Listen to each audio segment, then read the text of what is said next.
Section play underway today here in the WPIAL section.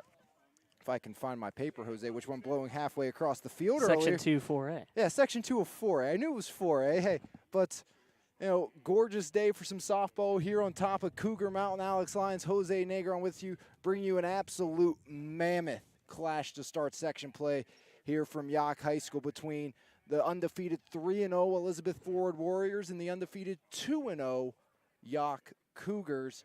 And we should be in store for a great matchup here today from Yough High School, as perfect weather, some rain earlier, blew out of the forecast, and, we're ready for some softball. Field looks incredible, and, two teams that were in the quarters, EF in the semis a year ago, so this should be a great matchup, and I think Yough is the team who they feel like they're the team to beat this year out of this section. Yeah, I think these are definitely the two top teams in Section 2. Obviously, Yough has Emma Augustine coming back as their starting pitcher, and when you have a returning pitcher, that helps a lot. On the other side, Elizabeth Ford replacing a key four-year starter in Kaylee Larsenes, and Shelby Telegdi, a sophomore, is going to get her first start in section play. She did start a couple of times over in Florida during their annual preseason trip. Yeah, jealous of that. Yeah, absolutely jealous of that. They were playing while everybody else wasn't earlier this week. So they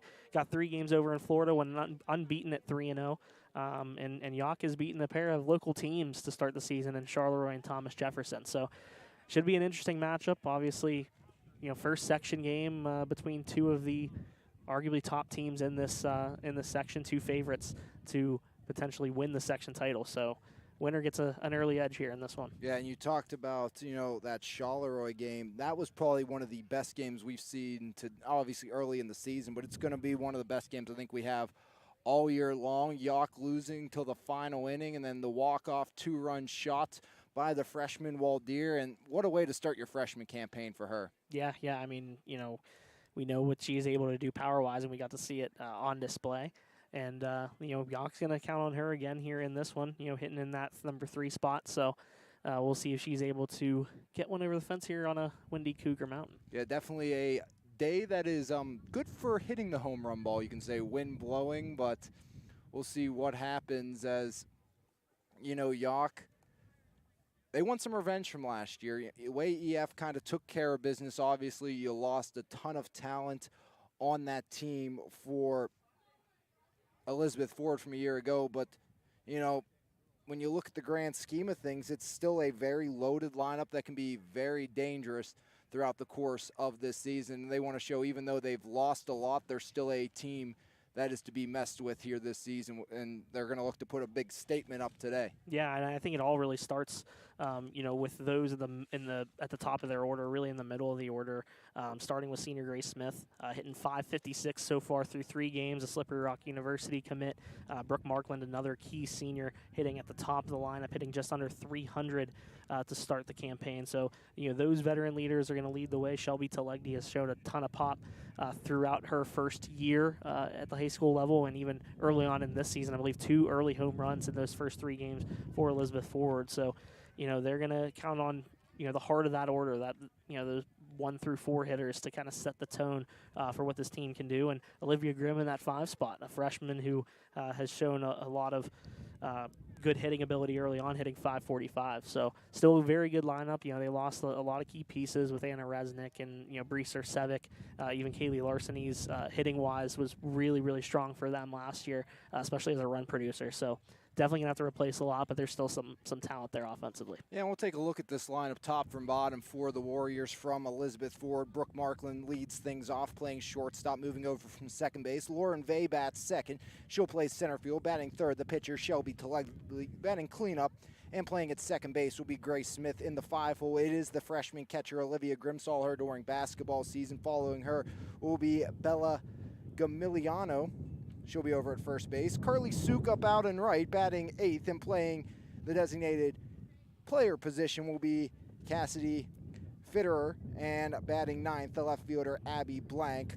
The player being flexed for is the third baseman Maddie Best for the Warriors. So once again, that's Markland, Vay, Telegdi, Smith, Grimm, Gamiliano, Sukup, Fitterer, and Blank for the Warriors here this afternoon, and they'll go up against a defense that looks something like this. As Jose, I think I can call it a miracle that I typed quick enough to get this defensive graphic done. I didn't think we were going to have it, but Bergman and Block man the corner outfields. Pritz back in the lineup. We didn't see her in game 1 of the season. She will be out in center field for Yough.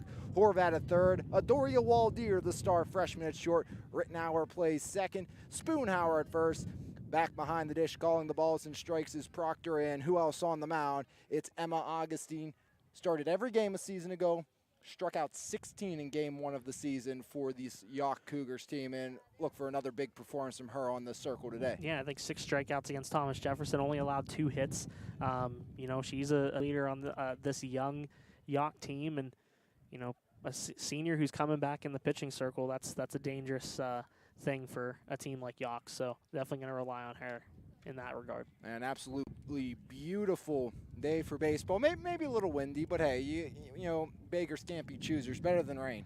Yeah, I'm okay with it. So, with that being said about the wind, if stream gets kicked off, LTE, wind, they don't go together, so just stay tuned. So if you do lose us, refresh your page and we'll be back on as soon as possible, as these windy early season days don't bode too well for the internet. But hey, knock on some plastic here and we'll be good to go. We had that happen once at Sarah Catholic, but I think it was a minuscule break and play. Yeah. I'm excited, Jose. I'm excited for this one, too. These are 2 local teams that have always had some really good battles. You know, nothing but respect between these 2 teams, and really excited to see what they can do this season. The Warriors from Elizabeth forward, sporting the black jerseys, black pants, Warrior logo across the middle, and Yough in their home whites here this afternoon for this showdown between the Warriors and the Cougars. Here on Cougar Mountain, busy day on top of Cougar Mountain. Some track going up on the football field, baseball on the diamond just beyond the right field fence, and softball down below. Yeah, sign of spring sports season being in full swing, and you know, we weren't really sure weather-wise what this day was going to bring. I know it was raining for a good amount of time up in Bell Vernon today, but glad to be on the field, glad to see the sun is out and ready to play some softball. Yeah, we talked about, Jose, on Tuesday about Sarah Catholic's baseball field being able to maintain probably the best in the Mon Valley when it comes to maintaining water. Yough's probably the best when it comes to softball on that feed of things, and this field looks absolutely incredible. Yeah, it looks perfect. Credit to everyone here at Yough for making it look as nice as it does right now. Oh, absolutely. And you know what else is a sign of early season spring sports? An uncertain schedule. Yep. I still am not 100% sure what game we are doing tomorrow. Right now it looks like East Day versus Sarah Catholic. That game might be at East Day, might be at Sarah Catholic. Fraser added a home game tomorrow, so now you just never know. I mean, it will be a baseball game, I will tell you that. It was supposed to be California Bell Vernon. That game's getting underway in about an hour or so. I know Sarah Catholic's had to, you know, go crazy with their schedule over the last couple of days, just trying to get games in. But yeah, it's very unpredictable during the spring sports season. You just never know. I know, as of right now, I'm planning on making the trip out to Baldwin for a softball game for the South Allegheny Gladiators tomorrow. So. And I will not be on MVI Live, but I'll have live updates on my Twitter page for anyone who's interested in updates from that. I think Nick's going to join me tomorrow, depending. Okay. If we're at Fraser, Nick's definitely going to be there with me. If we're at East Day or Sarah, which I'm thinking that's probably our destination, as Brian's been phenomenal with helping set us up there. But yeah, we'll have plenty of updates leading up to that. Stay tuned on Twitter as Augustine comes home with the first pitch of the contest. This one sent in the air, right side, foul territory, and that one's up out of play off the bat of Brooke Markland, the senior shortstop. First pitch, 4:07 here on top of Cougar Mountain. Brooke Markland, one of the 2 senior leaders left on this squad for Elizabeth Ford after really the overhaul from a season ago. Markland was excellent on the hardwood this season for the basketball team. This one also in the air, right side, in the field of play, ranging in, and that one drops a leadoff single for Brooke Markland as it falls in front of Bach as Rittenauer kind of just let it go, and a leadoff single for the senior shortstop, Brooke Marklin. Yeah, Marklin and Smith have really gained a lot of experience. They lost out on their sophomore season in 2020, but were freshmen when they won the Whippeal Championship and were state runners-up in 2019. As Vay lays it down and nobody covers first. A bunt single by Lauren Vay puts runners at first and second with nobody out as Rittenauer did not get over to cover the first base bag. Yeah, EF with a couple of breaks there to start the game, and now a runner in scoring position for Shelby Telegdi. Telegdi, the pitcher, can help her own cause early on. The pitch home by Emma Augustine. Rise ball rises up out of the zone. Ball one fired to Telegdi. Yeah, I know last year I think Telegdi tried to do a little too much as a freshman. Didn't see a lot of time in the circle last year, but was efficient when she was there. At the plate, sends this one in the air. Shallow center, ranging over Pritz, the D1 soccer commit, records out number one on the F8. I was going to say, Telegdi times tried to do a little too much, and seems like early on this season she's out to a better start. Now here is arguably the best player on this EF squad this season in the second baseman, Grace Smith. .556 average this year for the right-hander. She'll dig it in against Augustine. 2 on, 1 away. Top of the first inning. Bunt shown, runner goes, throw down, and sliding in safely at third is Brooke Marklin, so she'll swipe the bag. Double steal. Going to second is Lauren Vay.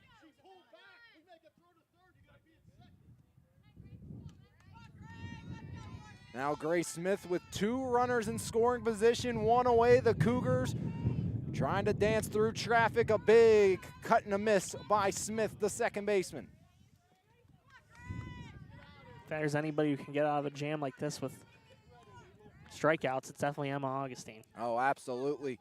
See what Augustine has for Smith. Comes home, fouled off the backstop for another strike, and 1 strike away from a huge out number 2.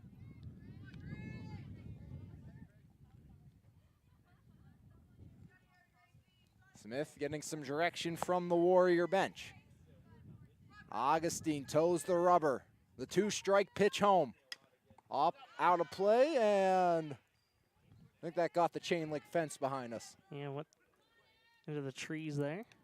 I might be concerned. You know, I parked against the building thinking there wasn't going to be many balls that way. I may have misjudged, Jose. I park as far away from any field as possible. Swing and a miss. There's the strikeout for Emma Augustine.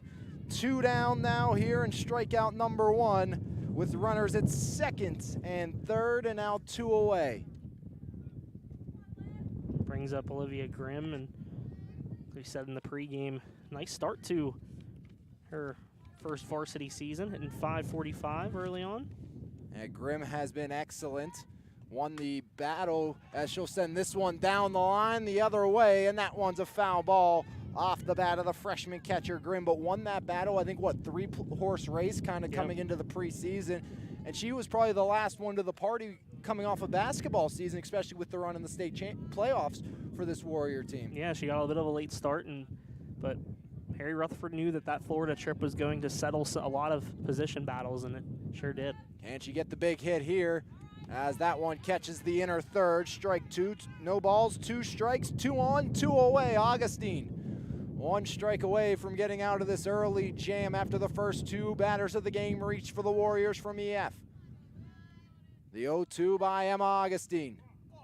Misses inside, unable to hang on was Proctor. Count goes 1-2 on the right-handed hitting freshman catcher. Marklin at third. She reached on a bloop single, stole third. Vay stands at second, a second half of that double steal after reaching on a bunt single 2 pitches into the game. Rise holding back was the freshman Grimm. Count evens up 2-2. 2 balls, 2 strikes, 2 on, 2 outs, I should say as well. So deuce is wild here, Jose. As that one fought off. Here on the near side and staying alive is the freshman catcher Grimm.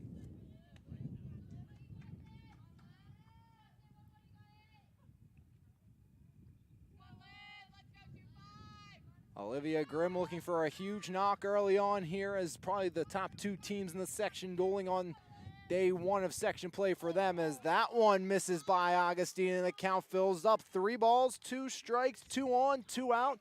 Nothing here in the top of the first inning between the Warriors and the Cougars.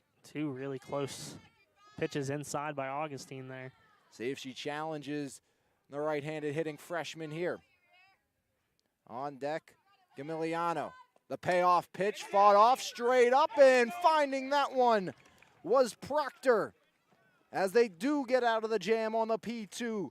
No runs come across the score, a pair of hits in the inning, no errors, and 2 Warriors left the board. We've played 1/2 inning of play here from Cougar Mountain. Your score, the Warriors 0.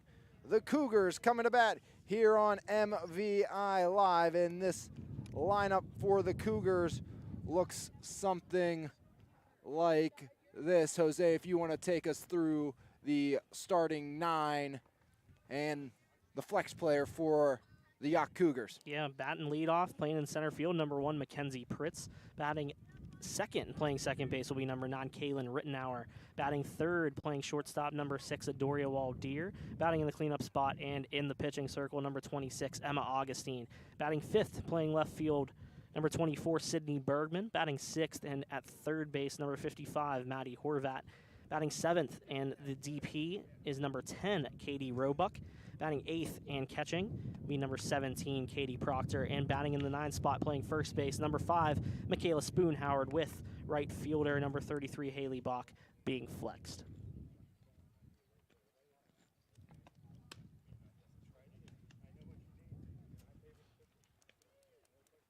Seeing if I can fix the coloration on camera 2 here, Jose. So I'm still with you. Okay, so we get ready here for the bottom half of the first inning. Can't say enough about the job that Yough and pitcher Emma Augustine were able to do there, getting a big strike out of Grace Smith for the second out and then forcing that pop-up off the bat of Olivia Grimm, get out of a 2 runners on, no out jam.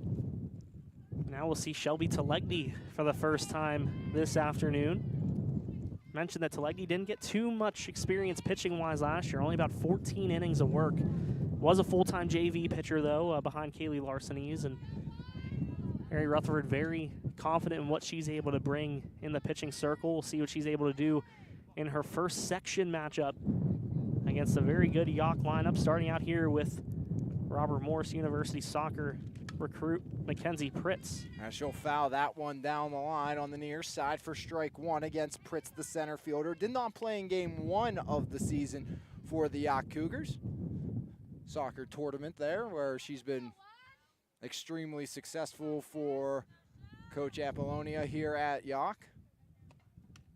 That one gets to the backstop off the glove of Grimm. Count evens up, 1 ball and 1 strike to the junior center fielder Mackenzie Pritz. The Warriors again come in entering play 3-0. Yough 2-0 after a win an evening ago against the Jaguars from Thomas Jefferson. The 1-1 to Pritz. Set in the air, right side, ranging back the second baseman. That one bloops down past Smith. And a leadoff single for Mackenzie Pritz. Just about the same exact way we saw Brooke Markland start the party in inning number 1. Yeah, exactly the way you want to start things off. If you're the Cougars, now an opportunity here for Rittenauer to do some damage.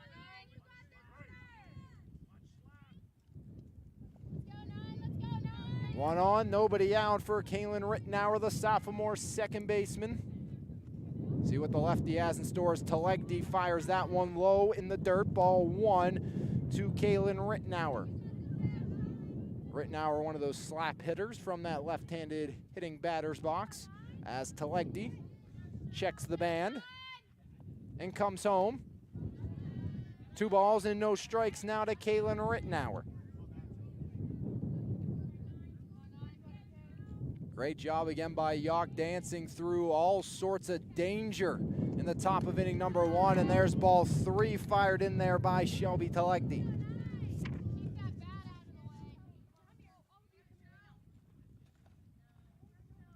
Telegdi last year, 14 1/3 innings pitched, 195 ERA, and that one's in there for strike one. Also struck out 14 batters in 14 1/3 innings, so you know the movements there as Right now we're going to go to the right-handed box. You know, a lot of people that are these slap hitters, you know, when they want to go back the other way, switch hands and she'll lay down the bunt, and that one bloops past the shortstop, Markland. So a single there, awkwardly done, but gets the job done nonetheless for Kaylin Rittenauer. Hey, credited her with a bunt single, but that bunt single was just as good as a regular single.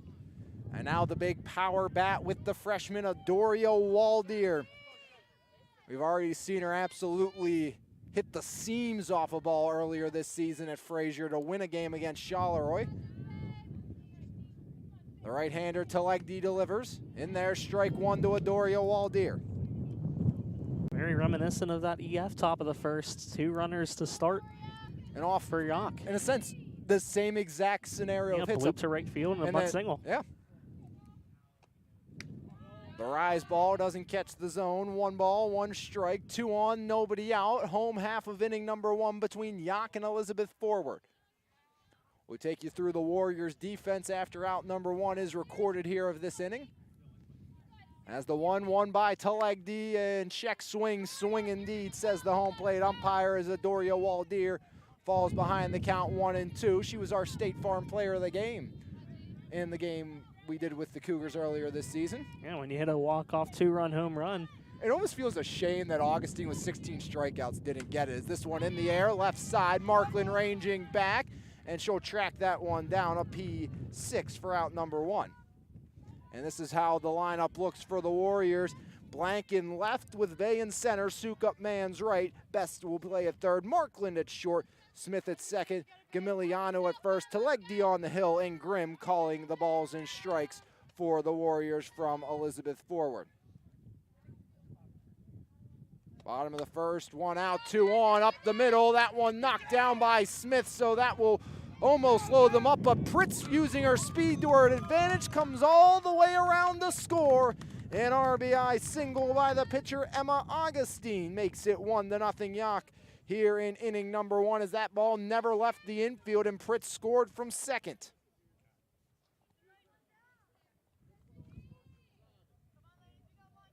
So a great job there by Mackenzie Pritz.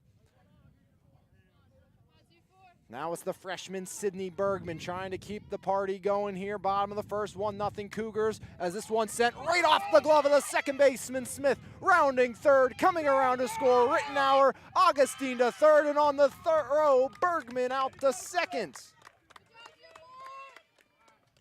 Official score, Jose, what are we saying there? I think it's an RBI single.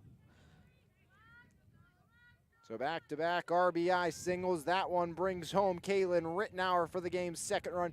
Augustine on to third, and on the throw, Bergman to second. Now it's Maddie Horvat, the sophomore third baseman. First pitch by Telegdi Rise, misses the zone for ball 1 to Maddie Horvat. You know, again, Telegdi replacing the now Townsend freshman in Kaylee Larsenes. And, you know, that's some big shoes to fill in the circle. Rise ball swing and a miss as it coming up empty was Maddie Horvat. And that's why Yough feels they're in a way better position than 90% of the teams this year, is because they return their player over at third base. That's Emma Augustine. And I mean, when you have a pitcher, that's huge. Yeah, I mean, it was the reason why EF felt so confident every year, you know, bringing back Larsenes. And, you know, she played in the Whippeal Championship game in her freshman year. They lost to Belle Vernon, and then she comes back in 2019, leads them to a Whippeal Championship and a state championship game appearance, loses her junior season, and then last year able to lead EF to the Whippeal semis.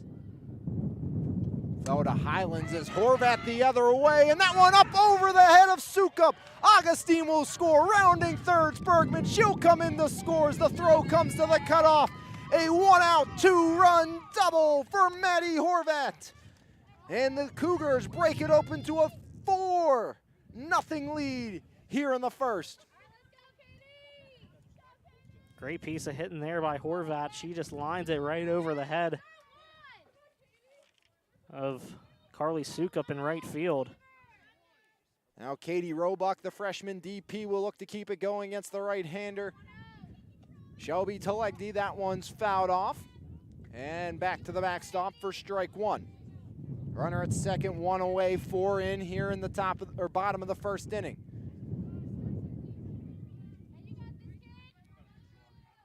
Horvat at second, Talegdi checks the band, getting the signs in. The 0-1 to Grimm. Outer third misses for ball one. And we talked last year about this EF team in the semifinals, and that was just an awkward day overall, as I was actually scheduled to do both 4A semifinal games, as the pitch home fouled up out of play for a strike. As game one was Peyton List and Beaver, the eventual WPIO champions, versus another section foe in West Mifflin, and they had Lauren Yough, who was absolutely outstanding on that team. Yeah, Yough was definitely the star, a shortstop, just a great hitter who led the way for West Mifflin at the top of their lineup. But they ended up moving that EF Highlands game up, I think, about 45-plus minutes, because we ended up getting on that game in the second inning, and Highlands already was on top of the Warriors, as it was a stressful day all around, as that one in there, or just no, excuse me. No, he called ball inside, I think. So it should be twos. Unless I thought he called that a strike, and it is strike three. Okay. Oh, yeah, that's No, strike three looking for out number two. We were about as confused as everyone else, so I don't feel as bad here. No, yeah, I don't know if anyone truly knew what was going on there, but that'll bring up Katie Proctor. Proctor, the catcher, awaits the first pitch. First pitch swing fouled off down the right field line, out of play for strike one.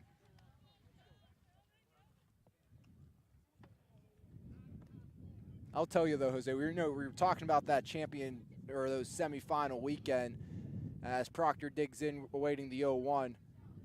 Don't tell Lanny Fateri you're moving games up when you're supposed to do both, as this one fouled up out of play, and that one gets the trees behind us.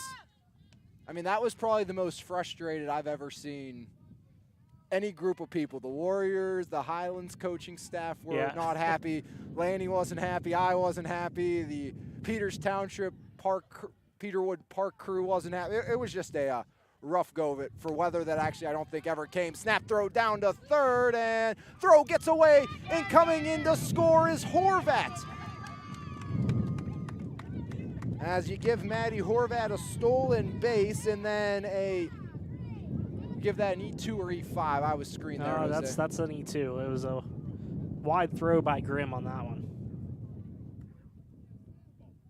So 5-run first inning, bases empty here for Proctor with 2 strikes and 2 outs and nobody on. See if she can get it to the 9-hole hitter, Michaela Spoonhoward.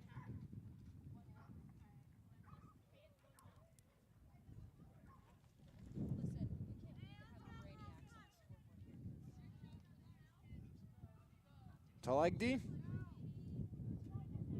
digs in. The 1-1. Misses, make it 2-1.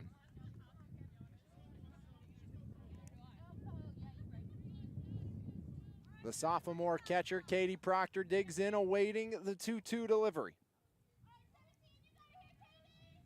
Talegdi gets up, toes the rubber, comes home with the 2-2, bunt shown, pulled back.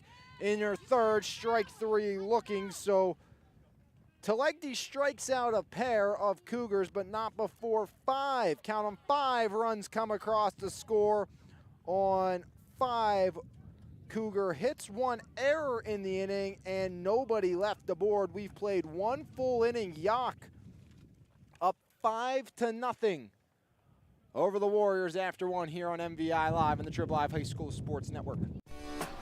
Life is full of surprises. Some good, some not so good. It's why your State Farm agent is there with good neighbor service and surprisingly great rates for everyone. Yep, that's right. At State Farm, you get great service and great rates with every policy, so you can be prepared for all life's surprises. Like a good neighbor, State Farm is there. When you want the real deal, call State Farm agent Brian Warnick in Perryopolis today at 412-668-0000. 0-1-11. Back here for inning number 2, a 5 spot in the home half of the first as Yough has broke this thing open, and when you give Emma Augustine a 3-run cushion, it's dangerous, let alone a 5-run first inning cushion. And you go back to saying how important was it that Augustine and the Cougars were able to stop that early, kind of onslaught that EF looked like they had brewing there with the first 2 runners reaching, getting in scoring position, then Augustine just shut the door. Yeah, it's all about taking advantage of your opportunities, and Elizabeth Ford wasn't able to do it in the top half of the frame, and Yough was able to take advantage of a handful of theirs. First pitch set in the air, middle infield ranging over, in and out of the glove of Rittenauer. So an E4 to start the top of inning number 2. As Gamiliano checks into the first base bag. Now it's Carly Sukup batting .250, the sophomore in the early going. First pitch, ball 1. And we're going to see what the bottom of EF's order is capable of here.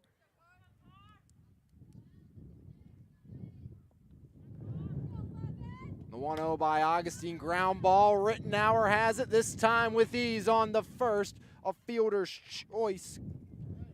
Or, excuse me, just a normal, I guess it still is technically a fielder's choice. Yeah, but 4-3 put out.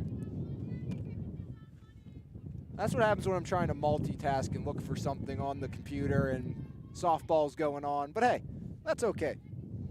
That's what I'm paid to do, right, Jose? True.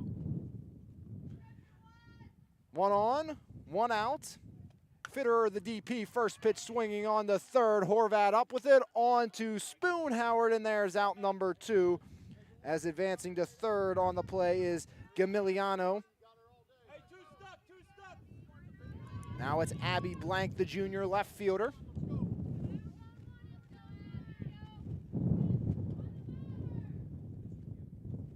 Runner at third, 2 away, top of inning number 2, 5-0 the Yough Cougars lead. Pitch home by Augustine. Up high, ball 1 to Abby Blank.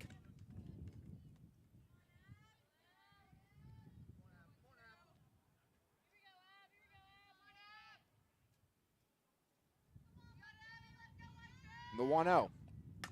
Ground ball right side. Rittenauer once more on the Spoonhauer, 4-3 once again. So Rittenauer makes up for the early miscue with 2 4-3 putouts. And once again, the Warriors held scoreless. They leave 1 more runner on base. No runs on no hits. 1 error and 1 left aboard. We've played 1.5. Yough 5. The Warriors still scoreless here on MVI Live in the Trib Live High School Sports Network. As Jose, for I think the first time this spring sports season, I know it's early, it feels like spring sports season. It does. It seems like the wind picks up a little bit after every half inning. It dies down for when we're in the middle of it, but in between, a little windy. Hey, that's okay, though. And that's going to keep the ball in the park, though, if it stays that way. And shout out to, you can see maybe that blue shirt on your screen, top left corner. That's our very own Mike Darnay out in left field, capturing the sights for your story for tomorrow's paper. Yeah, Mike will have photos of today's game. They'll be available in our photo gallery later on tonight. And I'll have game coverage for tomorrow's Mon Valley Independent. To be sure, check it out. Absolutely. Pick up a copy tomorrow. And if you like the best coverage of Mon Valley news, sports, make sure you subscribe to the Mon Valley Independent, either the e-edition or the print edition. Both are great options to keep you updated on the best coverage inside the Mon Valley. And, some sad Mon Valley news out in the Elizabeth Ford area, though. El Reyma Tavern Restaurant burnt down today. Did you see that, Jose? I did see that, yes. That was one of my favorite venues in the area. As first pitch swinging, Spoonhauer put a charge into that one, foul down the left field line well early. Yeah, someone texted me. I said, please tell me you're lying. I was very, very disappointed to find that out today. Yeah, I saw that no one was hurt, which is the great news. Devastating loss for the community, though. That one inside to Michaela Spoon. Howard count evens up. 1 ball, 1 strike. Nobody on, nobody out. Home half of inning number 2.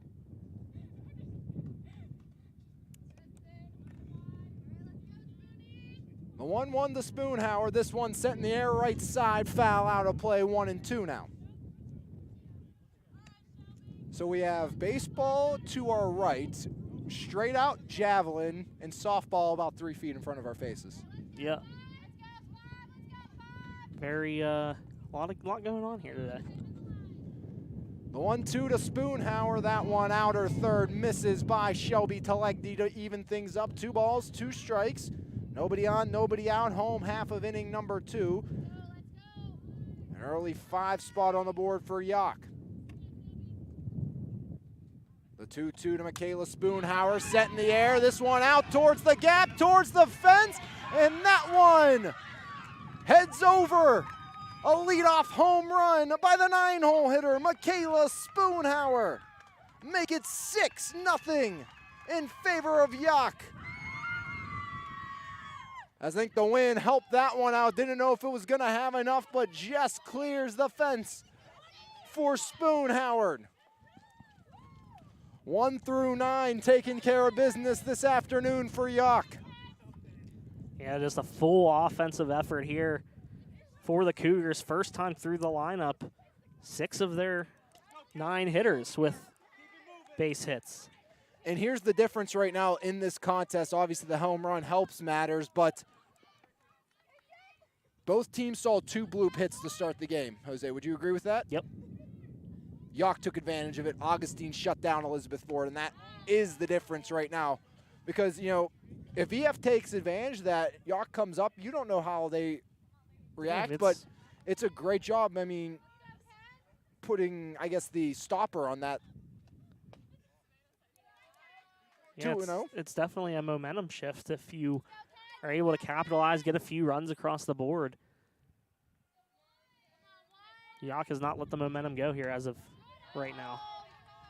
Rise, check swing there. 3-0 now to Mackenzie Pritz. We talked about, obviously, her going to play some soccer after next season.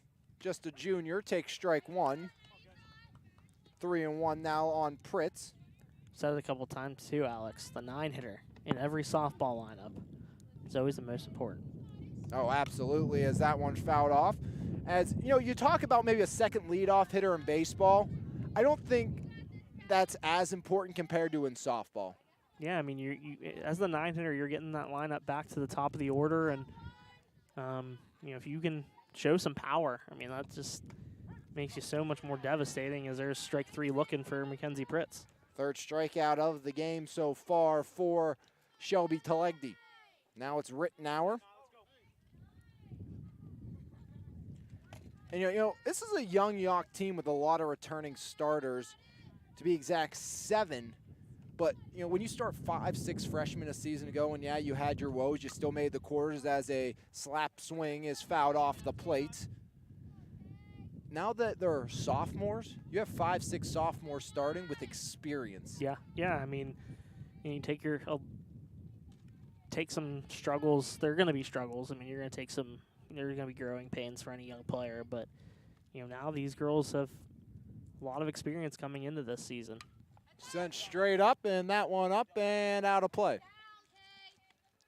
I think Dutch Harvey wants them to grow from that playoff loss to Beaver last year. You know, this is a Yough team that actually had a lead in that game, and against a tough team like, you know, with Peyton List in the circle. So yeah, that's probably the best pitcher in the WPIL in softball, or at least top top 5. 4A, yeah, definitely 4A for sure. Top 5 maybe in the WPIL. I mean, she is absolutely unreal. Yeah. I mean, Shenango had a really good one last year that was going to Colgate. I mean, obviously no longer in the WPIL, but Peyton List, absolutely. And these are 2 teams that played her in the playoffs last year, and she just got the better of them. So definitely something that Harvey's hoping that this young Cougars team can grow from. 2 balls, 2 strikes, 1 out, nobody on, 1 in on the Spoon Howard leadoff big fly. See if Telegdi can bounce back for strikeout number 4 of the game. 2-2, set in the air, left side, out towards the wall, and that one makes 2. A home run for Kaylin Rittenauer. And make it 7-0 Yough. Second homer of the inning for the Cougars.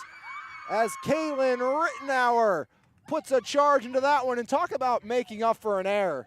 Kaylin Rittenauer, 2 4-3 putouts after the error, and then comes up and sends one over the fence out and left. Yeah, she made up for it in a big way right there. Big swing for Rittenauer, homer to left field, and it is 7-0 Yough. You know, EF was a team used to putting up the big power numbers a season ago. They hit 18, if I'm not mistaken. I'm going to have to double check here. 18 home runs, shut out their opponent 13 times. Right now they've given up 2, and they've given up 7 runs thus far as this ball made its way all the way back in from left field. It's like we're in Wrigley, Jose. Yeah, and this is I mean, hey, the wind's blowing, balls are coming back in from the outfield. See what Waldeer can do here. Hefty cut and a miss by Adoria Waldeer, the freshman. She wants to get in on this home run party. Has D1 potential according to her head coach. I mean, I think we've already seen that in the early going by the young freshman. The 0-1 to Waldeer, and Waldeer had the strings pulled out from underneath her. 0-2 now. Yeah, maybe just trying to do a little too much here. First 2 pitches for Waldeer. 0-2 count. Popped up to her counterpart at short. That was Brooke Markland. Waldeer choking up on the bat and swing and a miss. Second strikeout of the inning, 4th of the game for Shelby Telegdi, and that will bring things back up to the pitcher, Emma Augustine, who is 1 for 1 with a RBI single and a run scored to her ledger.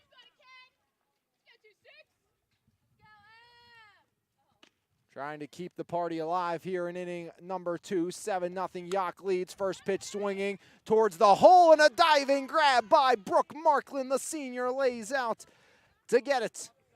Yeah, phenomenal diving catch there for Markland to get EF out of that inning. 2 more runs come across the score on just 2 hits, both the home run variety. No errors in the inning, nobody left the board. We played 2 full innings. It's Yough 7, the Warriors nothing here on MVI Live and the Triple Live High School Sports Network. And we want to thank one of our sponsors here on MVI Live. And obviously, if you'd like to be a sponsor on MVI Live, contact either myself, Lori, or Josh King, who's out selling advertising for MVI Live. And a big thanks to our friend Jim Shorkey Jr., who wants you to join the Goal Achiever Challenge. Definitely check out everything Jim Shorkey Jr. is doing, his podcast, and everything he's doing. And we'll have more information about that on upcoming broadcast tomorrow. Should have a more detailed variety, but a big thanks to our friend Jim Shorkey Jr., who, encouraged you to join the Goal Achiever Challenge as we reach the top of inning number 3. And Brooke Markland going to lead off for the Warriors. And that bloop single to right to start the game. Might see a pitching change here in the next inning or so. I know Riley Salazar, a junior, warming up for the Warriors, as is Julia Johnson, a freshman hurler. 1-0 misses, 2-0.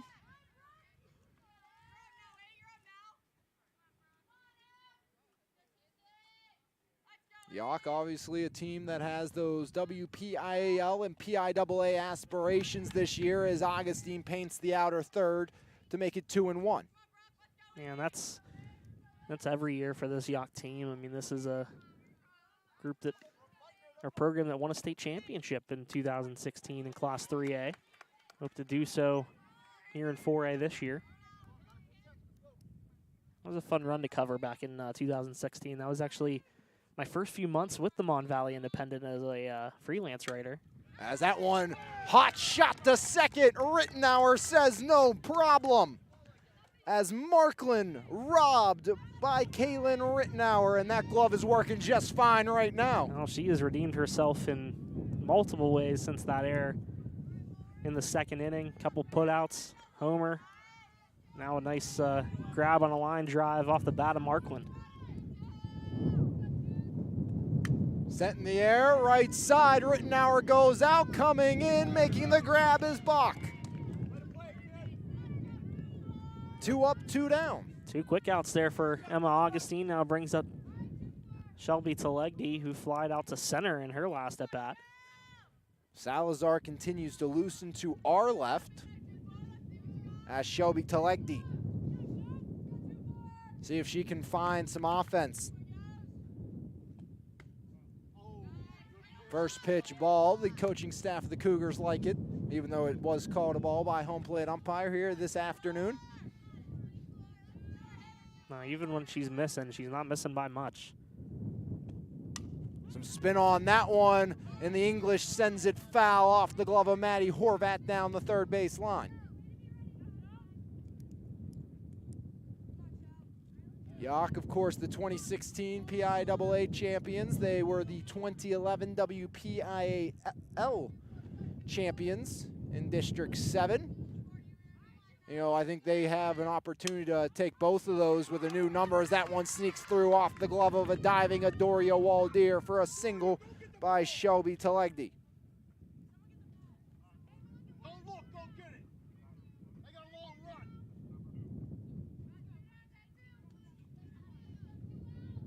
Two out, 1 on. Runner at first is going to be a courtesy runner.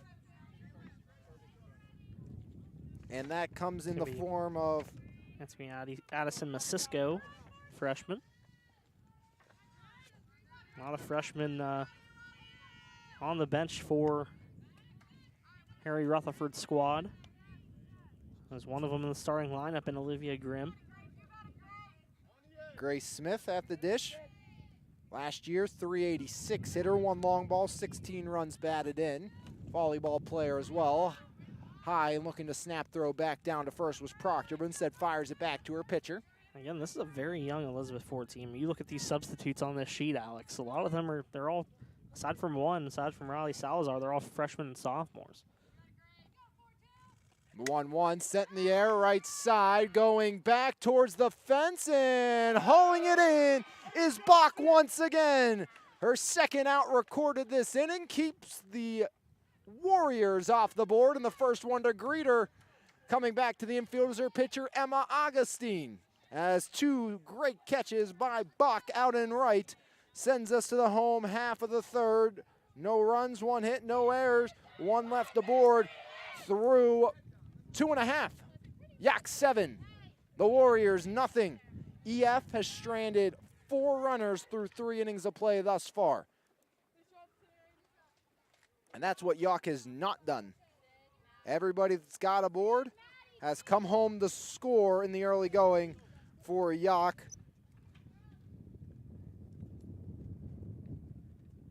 I think this is also an Elizabeth Ford team, Jose, that we're going to look at by the end of the season, and it's going to be a completely different ball club. Yeah, I think, as the season goes on, they'll get things going, but right now the bats have struggled a little bit. Haven't been able to take advantage of, they've left 4 left on base, so they haven't been able to take advantage of their opportunities. Meanwhile, Yough's gotten plenty of base runners, and they haven't left anyone on base, so they've taken advantage of their runners on the pond, and it's a big reason why they're up 7-0 here with some left to play here. Sydney Bergman leads things off. Here comes Telegdi, first pitch swinging right out to second with ease. It's Smith to Gamiliano, 1 up, 1 down on the 4-3.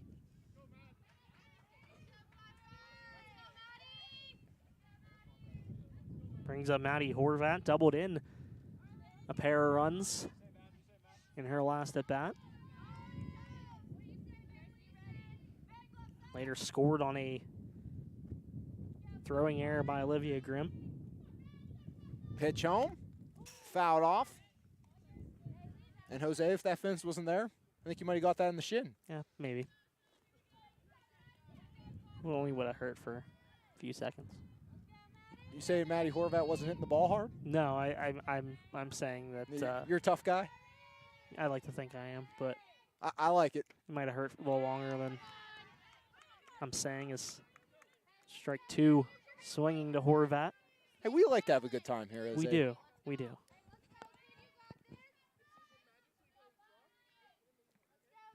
Talegdi staying on the hill. We did see, or on the circle, we saw Salazar loosening as this one roped down the line. Foul past the third base bag by Maddie Horvat. One out, nobody on. Home half of the third inning. 7-0 the Yough Cougars on top of the Warriors from Elizabeth forward.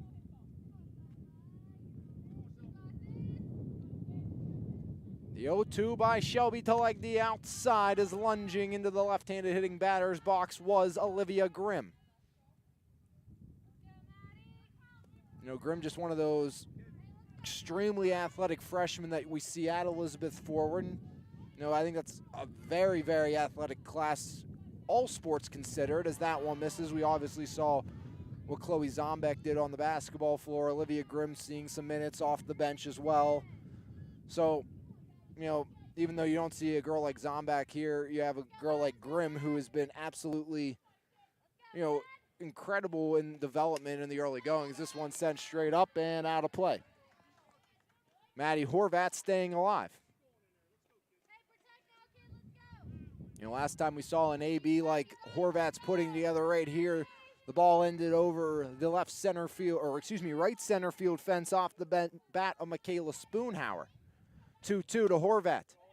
Trying to frame was Grimm to no avail. Count fills up, 3 balls, 2 strikes, 1 out, nobody aboard. Home after the third inning. As Shelby Talegdi, the right-hander, stands in against the right-handed hitting Maddie Horvat. Payoff pitch, strike 3 looking, and Horvat is retired. 5th punch out of the game so far for Shelby Talegdi as the strikeout total has been there, but that's really about it for the right-hander. The freshman DP, Katie Roebuck, digs in. Roebuck struck out looking back in inning number 1, part of that 5-run first that the Cougars put together. She'll take strike 1 on the inner third. EF looking for their first clean inning of the afternoon. 0-1, grounder foul.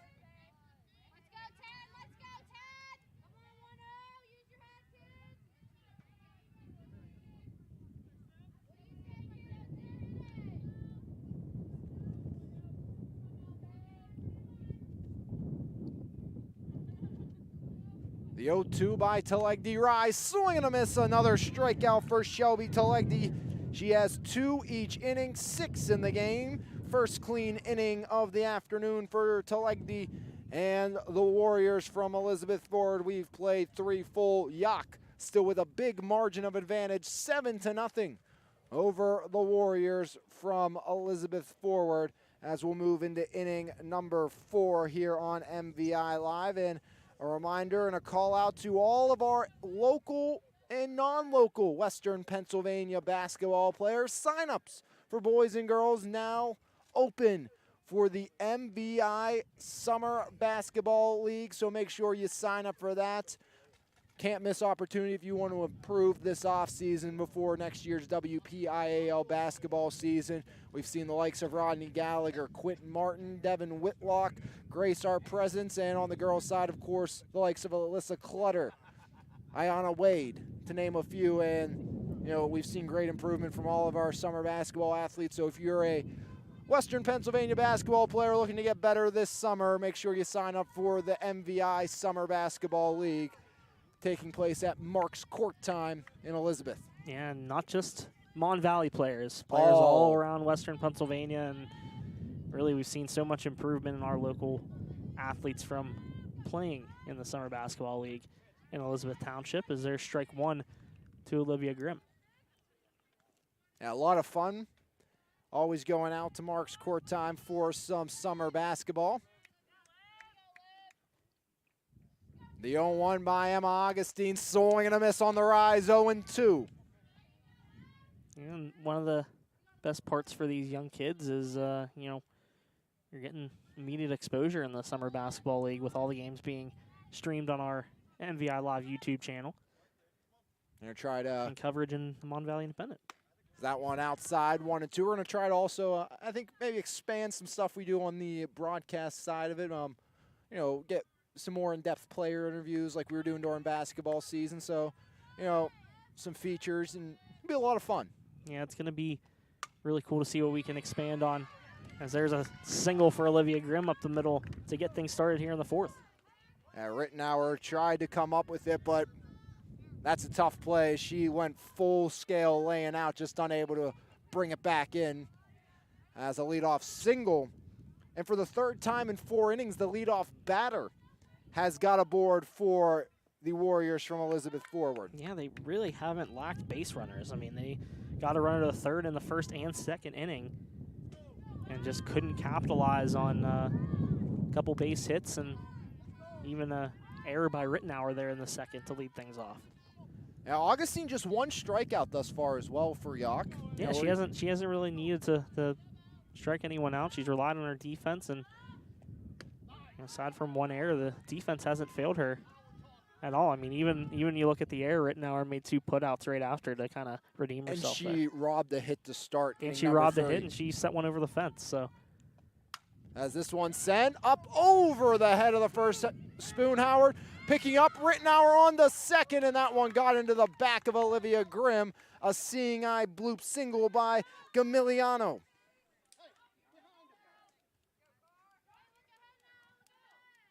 So once again, 2 on and nobody out for the Warriors from Elizabeth Ford, and 1 big swing of the bat by Carly Sukup, who grounded out to the aforementioned Rittenauer.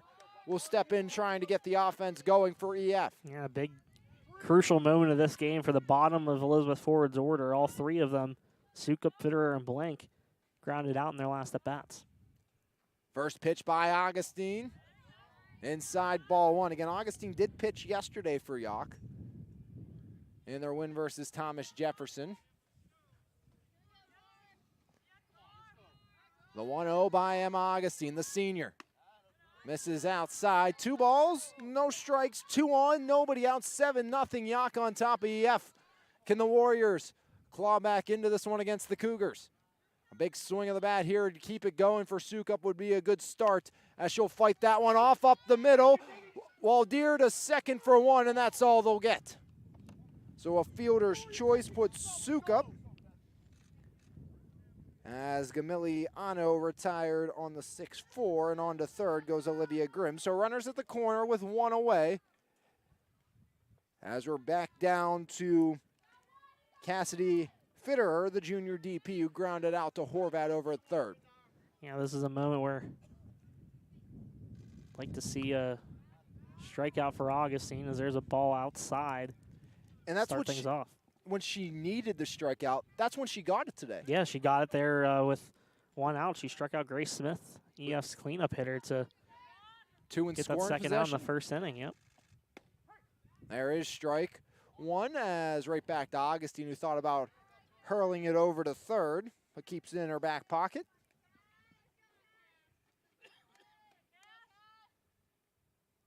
One ball, 1 strike, 1 out. Runners on the corner. 7-0 Cougars lead the 1-1. Swing and a miss. Strike 2 on Cassidy Fitterer.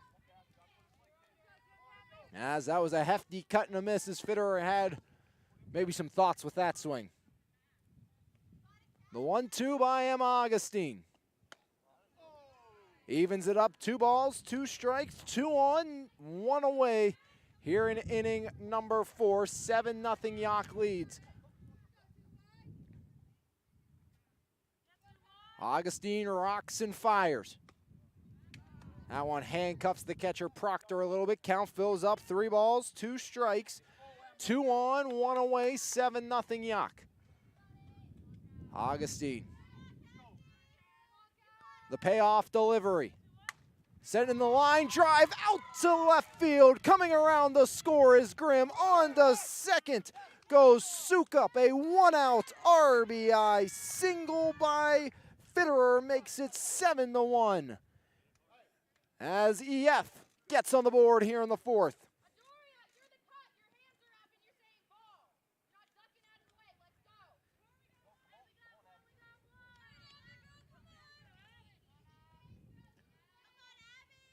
Olivia Grimm, the leadoff single, came around the score as Augustine has this one set in the air. Bach ranging over towards the line, makes the grab, and both runners touch up and tag up 60 feet. As they say, the tag from Waldeer comes just late. Sukup to third, Fitterer to second after the F9 by Abby Blank. And now it's up to Brooke Markland to try to put in a pair with a 2-out single.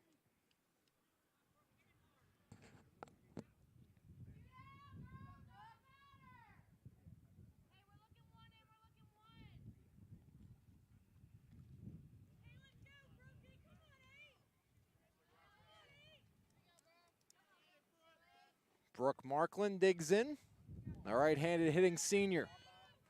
Looking for a huge clutch hit here in the top of the fourth inning to inch closer against Emma Augustine. First pitch by Augustine, Markland ground ball, stopped by Horvat, on to Spoonhour, they got it! 5-3 ends the fire in the fourth. One run comes across the score on a trio of Warrior hits. No errors in the inning, and 2 more left aboard for Elizabeth Ford. We've played 3.5. The goose egg off the board for the Warriors. They still trail by 6, head into the home half of the fourth inning here on MVI Live and the Trib Live High School Sports Network.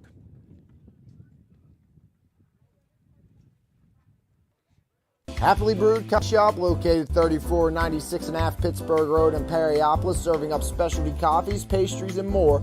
Open Tuesday through Friday from 6 to 11 a.m. and Saturday and Sunday from 7 to 11 a.m. We're available to book clubs, group meetings, birthday parties, and more after hours.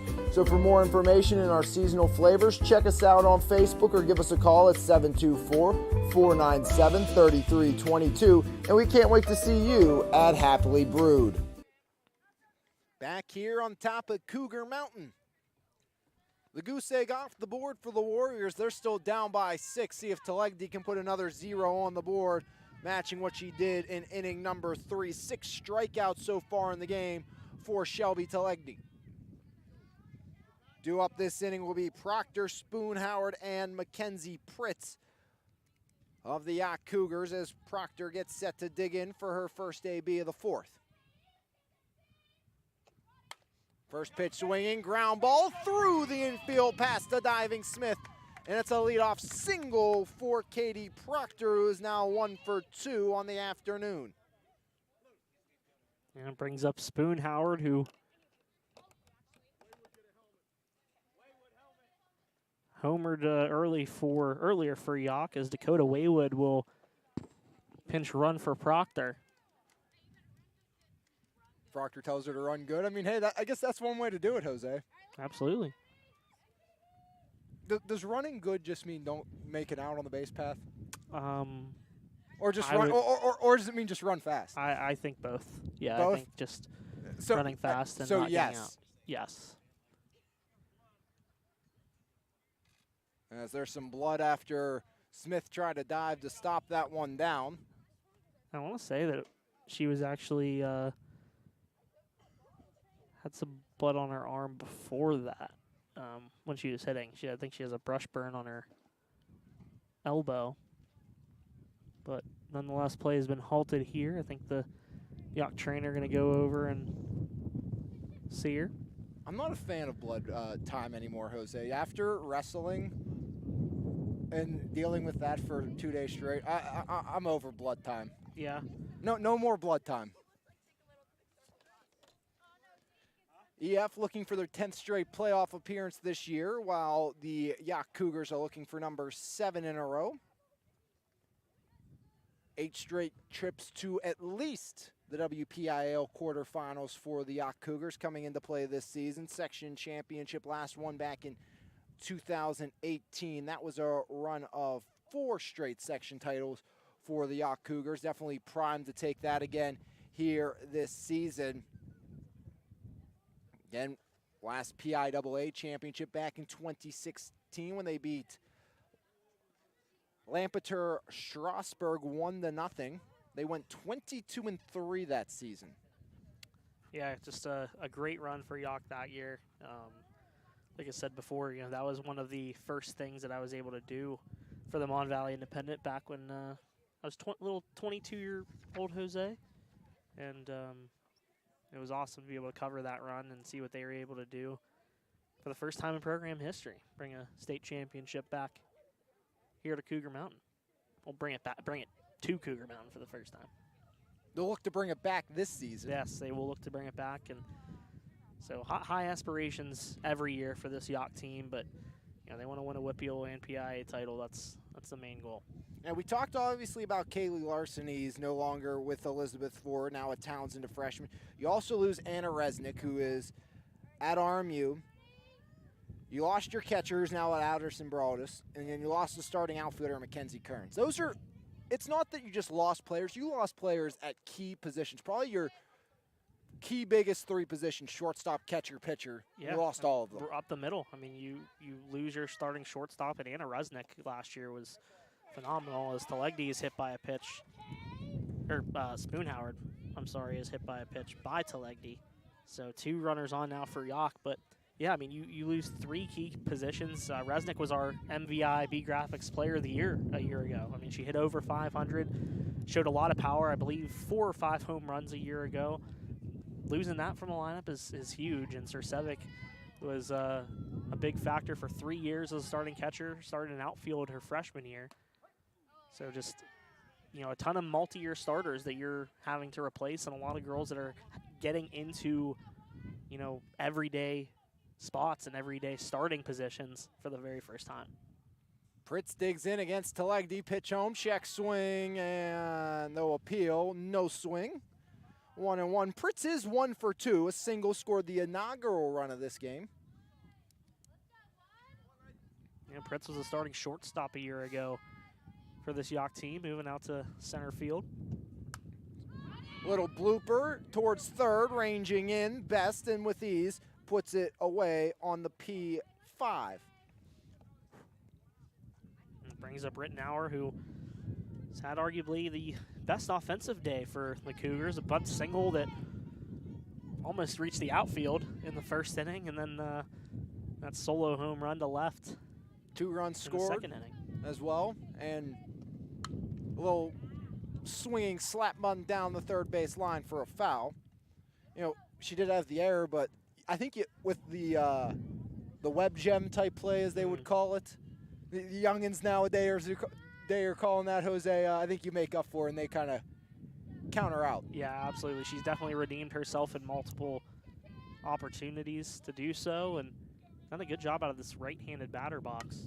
As that one's laced down the line, foul off the fence in front of the spectators down the third base line. Rittenauer oftentimes every time she's been up at the plate, starts in the left-handed box to try to slap something down the right field line, and then moves into the right-handed batter's box and has had success there. The 0-2, grounded fair over the third base bag. Rounding is the courtesy runner. She will score and make it 8-1 in favor of Yough. A one out RBI double as Waywood comes around to score, as Rittenauer gets her 3rd hit of the game and her 2nd RBI. Yeah, she just continues to hit the ball well, and now just a 3-bagger away from hitting for the cycle. Waldeer, first pitch swing, pops it up, out of play. First strike 1. Been a tough day at the plate for Adoria Waldeer, the 3-hitter. Pop up to the shortstop Marklin in the first. Struck out swinging in the second. Runners at second and third, 1 away for Adoria Waldeer. Waldeer grounds it foul past the third base bag, now 0-2 to the freshman.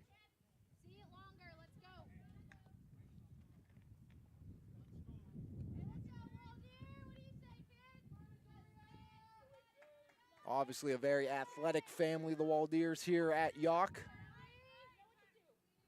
The 0-2 to Waldeer, swing and a miss, goes chasing. Strikeout number 7 for Shelby Telegdi. Second time she's punched out the freshman wall deer for out number 2 now. So now see if Emma Augustine can make it 10-1 with a big 2-out base knock. Telegdi digs in. First pitch home to Augustine. Outside, ball 1. RBI single and a run scored back in the first. Lined out hard to the shortstop, Brooke Marklin, on a diving stop back in inning number 2.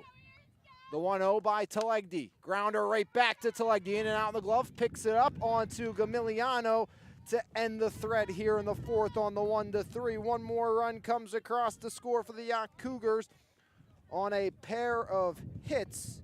No errors in the inning, and the Cougars strand their first 2 base runners of the game. We've played now 4 full innings. It's Yough 8, EF 1 here on MVI Live and the Trib Live High School Sports Network. And a big thanks again to our friends at the Trib Live High School Sports Network for allowing us to partner up with them throughout the course of baseball, softball season again, as we did during the basketball run.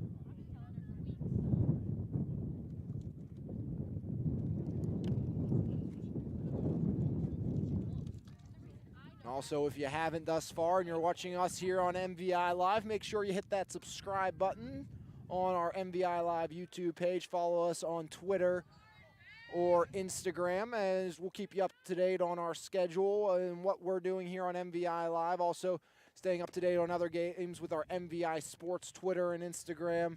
So make sure you follow both of those and subscribe to our YouTube page. And, you know, if you subscribe to that YouTube page with the notifications on, anytime we go live, you'll be notified, whether it be for a game or a Valley Sports Guys podcast who now has merch. Yeah. We have merch now, Jose. We have some merch, absolutely. But, yeah, we're getting a much bigger following here now on MVI Live with the Valley Sports Guys podcast and even with our Mon Valley Independent Sports Department. So we appreciate all the support.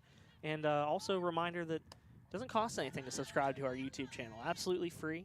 Will only help us improve our coverage moving forward here of MVI Live. So we appreciate everybody's support and everybody's tuning in right now. Yeah, absolutely. The 1-0, make it 2-0, and, or excuse me, yeah, 2-0. I was right. I just wrote it down wrong on my spotter board. But, you know, I like YouTube videos, Jose. And I have my creators I like. I mean, not necessarily like your gaming ones. This one's fouled off the backstop, but you know, you listen to these guys say, yo, please like and subscribe. And I was like, what does that really do? And now being on the other side of things, it does a lot, actually. Yeah, it really does. So if you're in that same spot as me, it does a lot. It does help us out. So we would appreciate that. The 2-1, fouled off the backstop again. Yeah, Elizabeth Ford trying to manufacture some more runs like they were able to in the 4th inning. I mean, they've really had no issues hitting the ball. They have 6 hits compared to 9 for Yough. They've been able to get multiple base runners in 2 of the 4 innings. The 2-2, fouled off the plate. It stays that way. The CF team just hasn't been able to manufacture runs. Left 2 stranded in the 1st and the 4th. 1 left on in the 2nd and 3rd. The 2-2 by Emma Augustine. Tried to come with the spin, and that one did not work. Fills things up 3-2 now to the right-handed hitting Lauren Vey.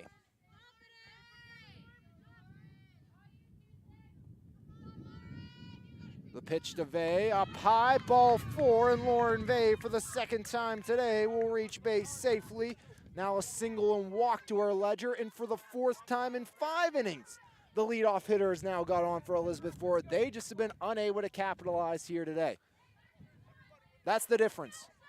That is truly, I think, the only difference in this game is Yauch's made the most of their opportunities. Yeah, and you mentioned earlier, similar situations in that 1st inning. Both teams get a bloop single and a bunt single to start things off. EF held off the board by Emma Augustine. Yough able to score 5 runs. I mean, that's the difference in this softball game. Pitch by Augustine, blooped out towards left center. That one gets done in front of Pritz. Vey stays put at 2nd. And it's back-to-back runners reaching here in the 5th with runners at first and second and nobody out for the second straight inning for the Warriors, and that will bring up their most lethal hitter, the Slippery Rock commit in Grace Smith, with Olivia Grimm on deck as we get the courtesy runner once more. As once again, it's Masisco. Now it's going to be a crucial at bat for Smith, 0 for 2 to start. Big opportunity for her with 2 on and nobody out. Rise a little high to Grace Smith. Smith 0 for 2, a strikeout and a fly out deep to right field in her last AB. That was in the 3rd. Pitch by Augustine misses as well as Smith ducks out of that one. And Emma Augustine working on her second straight day on the circle. Started every game last year for Yough. Proctor thought about throwing back, but Vey retreats safely. 3-0 now the count to Grace Smith. It seems like every year Yough just has really talented pitchers they're able to rely on. The 3-1, or 3-0, excuse me, there is strike one to make it 3-1.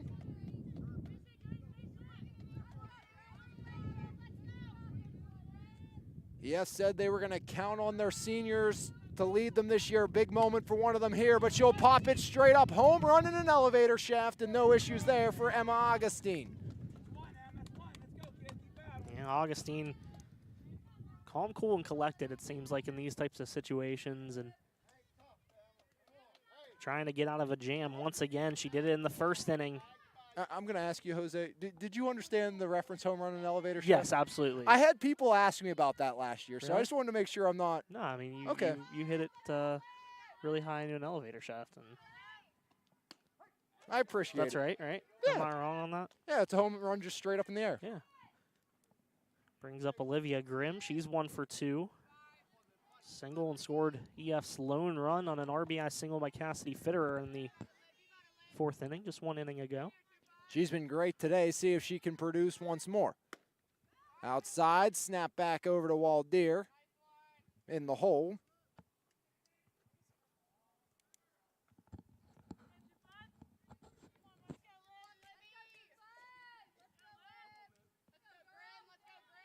The 1-1 by Augustine. In her 3rd perfection on the placement there by Augustine. She's been very close on that pitch plenty of times, and I think that she only call missed by a few centimeters, yeah, eyelashes. on a few of those. She's able to capitalize there. The 1-2 by Augustine. Straight up out of play, and that one catches the bushes behind us. 1-2 now. It remains. And, you know, Jose, you talked about how close she's been on that. That's the difference between her, why she has 1 strikeout versus probably like 7 or 8. Mm-hmm.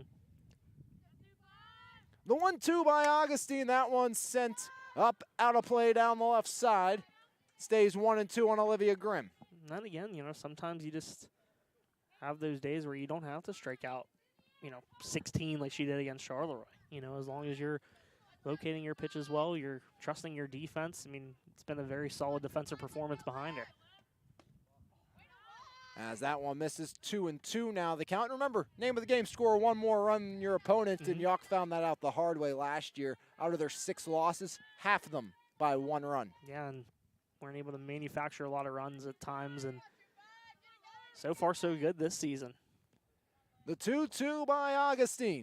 Grimm sends it on the ground. Horvat the short way for 1. Throw across the diamond, not in time. As a fielder's choice puts Grimm at first. 3 unassisted retires Lauren Vey, and on the second goes Masisco, the courtesy runner for Talegdi. And now we'll see another courtesy runner. This one will be Bloomer, the sophomore, replacing Grimm.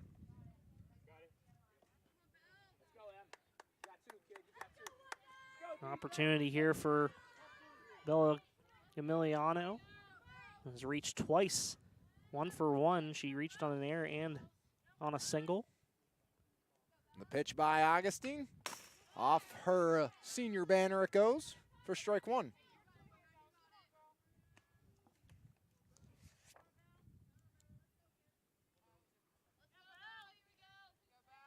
If I'm not mistaken, lone senior, correct, Jose? Correct. Both teams very young as this one hit on a rope out, and Pritz tracks it down.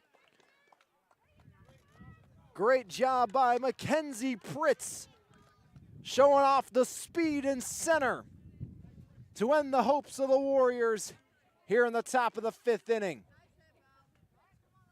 As 2 aboard on 1 hit, no runs come across, no errors in the inning, and the Warriors strand 2 more. They've now stranded 8 runners through 5 innings of play from Yough, and you know they just haven't been able to capitalize on their chances. I know it's kind of beating a dead horse, but that's been a huge difference here in this one. After those first 2 innings, Telegny started to settle down, figure things out, but the offense has been held in check by Emma Augustine. Yeah, 1 bad inning in that 5-run first. In terms of pitching, I mean, it seems like Shelby Telegny has been able to calm down since that first inning, and you take away that first inning, it's a 3-1 game. So they haven't been able to capitalize on those opportunities. They've gotten runners on base. You mentioned 4 of the 5 innings they've been able to get a leadoff base runner, and in that 5th inning again. For the 3rd inning today, back-to-back base runners on first and second, and they're not able to capitalize. They were able to capitalize on 1 of those runs in the 4th inning, but other than that, it's just been nothing for Elizabeth Forward. Leading off will be the freshman left fielder, Sydney Bergman. Following will be Horvat and Roebuck. This inning, barring a pinch hitter by the Cougars from Yough against the right-handed pitching Shelby Telegny. First pitch by Telegny sent a short looper out to second, and a diving grab by Smith for out number 1.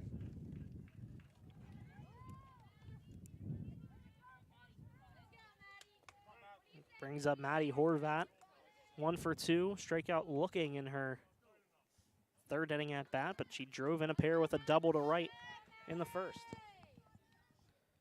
1 out, nobody on. 3-run 5th inning. Sends us home early. Horvat, a little looper. This one in trouble, and that one drops past Smith and in front of Sukup. A 1-out single by Maddie Horvat, her 2nd hit of the afternoon.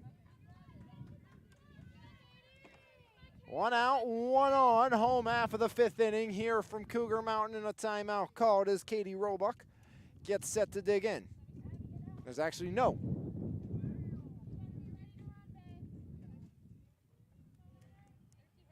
I think we might see Zura come in to hit here for the Yough Cougars.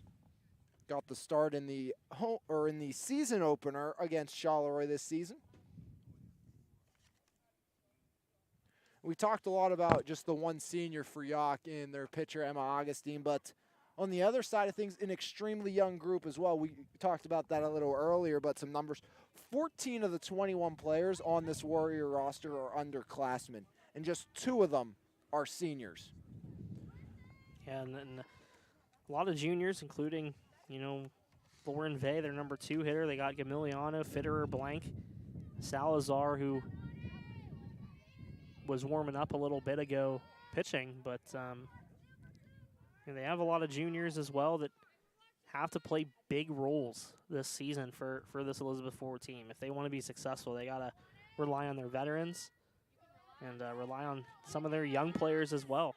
Girls like Carly Sukup, a sophomore who got some experience last season, and obviously Shelby Telegny in the pitching circle. And I almost feel like this year for Elizabeth Forward is going to be a lot like last year was for Yough.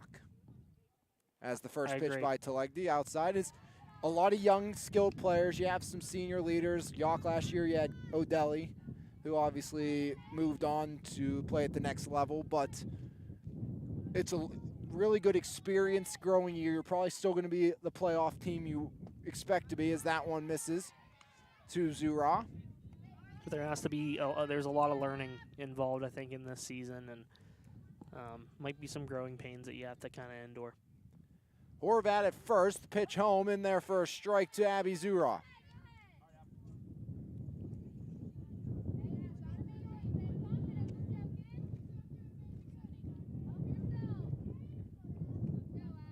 Pitch home by Talegdi Zurov, fouls that one off down the third base line. Horvat reached with a one-out single. She stands at first. 8-1 lead in favor of the Yough Cougars.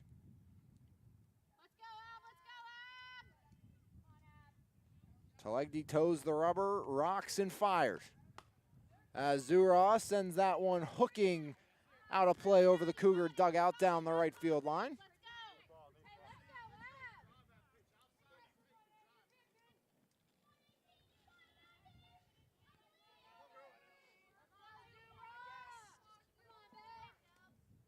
Pitch home by Talegdi. Zurov sends this one towards the gap, out in right center, ranging back. Souk up off her glove. Horvat stops at second as a deep fly ball results in the E9. Yeah, second error, excuse me, of the game for Elizabeth Forward, and that one could prove costly. As like you said, Alex, a 3-run inning here for Yough, and this game's over. Proctor, then Spoonwood, 1 out, 2 on. And Spoonhoward actually hit that solo home run in the second, so we know she has some pop, but potentially end this one. Proctor bunt shown, lays down a beauty to third. Throw over across the diamond by Best in time as the sacrifice works to perfection, and they will bring up Spoonhoward with runners at second and third and 2 away.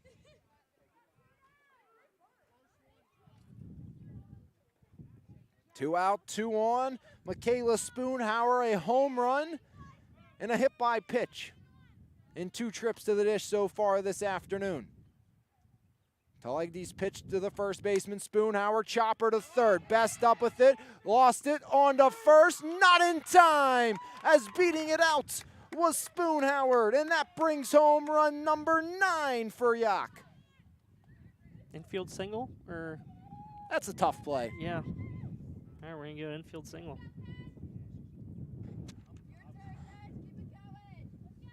As Horvat scores for the second time today.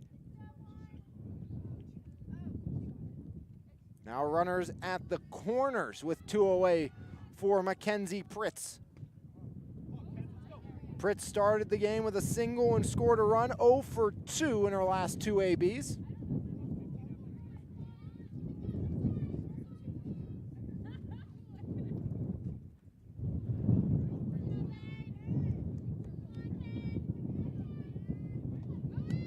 Runner goes, throw down, sliding in, out!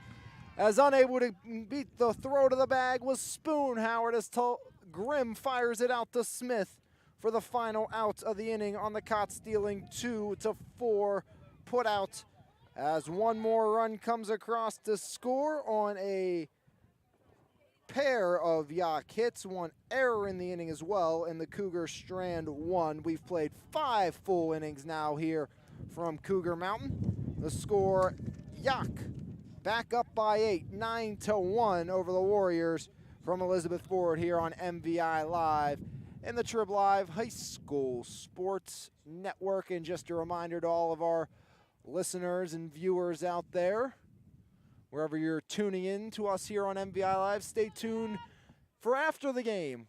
Our State Farm Player of the Game brought to you by your local State Farm representative, Brian Warnick. So make sure you stay tuned for that one. Definitely a number of Cougars have put their name in the hat for that. And I think the one running out and getting the ball may be the lead horse in the race, and Rittenauer.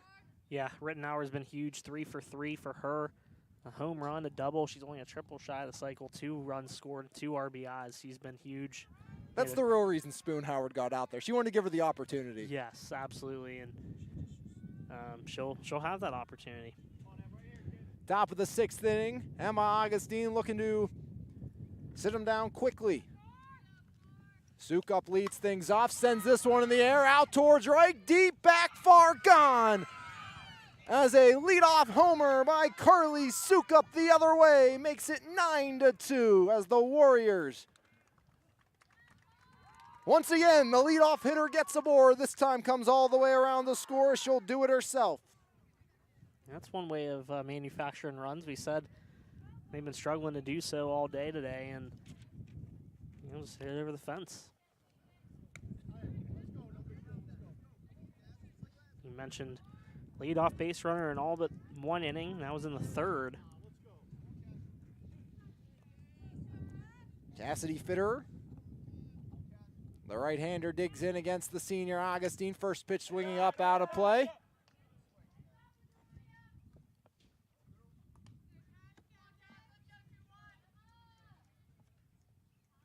As digging back in here is going to be the right-handed hitting DP. 1 for 2, an RBI single. Swing and a miss, make it 0-2.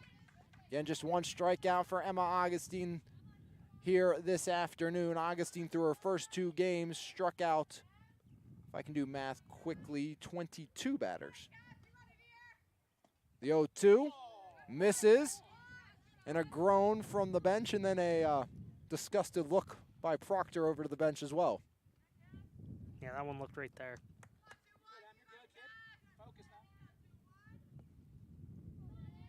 The 1-2 by Augustine. Grounder foul past the third base bag, skittering into the camp chairs.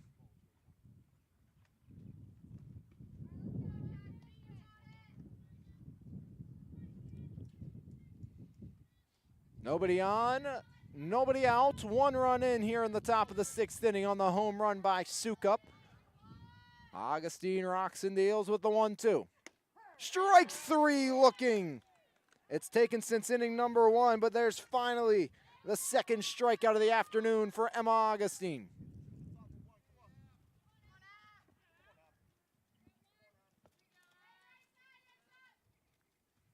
One out, nobody on.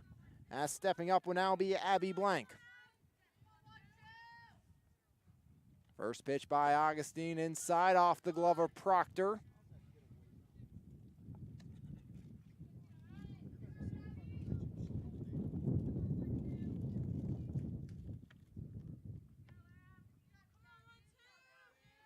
One ball, no strikes, 1 out, nobody aboard here, top of the 6th inning. Pitch by Augustine. Outside, count goes 2-0.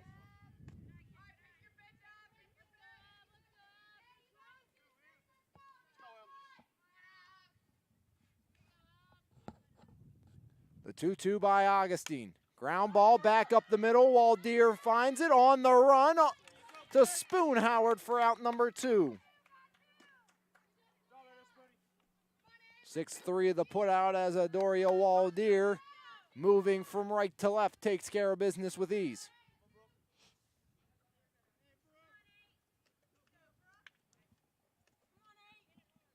Johnson and Salazar loosening again for EF as this one grounded on to third by Marklin. Horvat has that one skitter under the glove of Spoonhour, but I don't think it mattered. Looked like Marklin won the race to the bag either way. Yeah, I'm going to call that an E5. I think a low throw. But my question is, do you think Marklin beats that out? Because I think she does. I agree the throw was low, but I think you still give Marklin a hit as well there. Yeah, it would be a call. Sure. I think you would give both there. Yeah. Because I don't think the errant throw affected Marklin reaching base.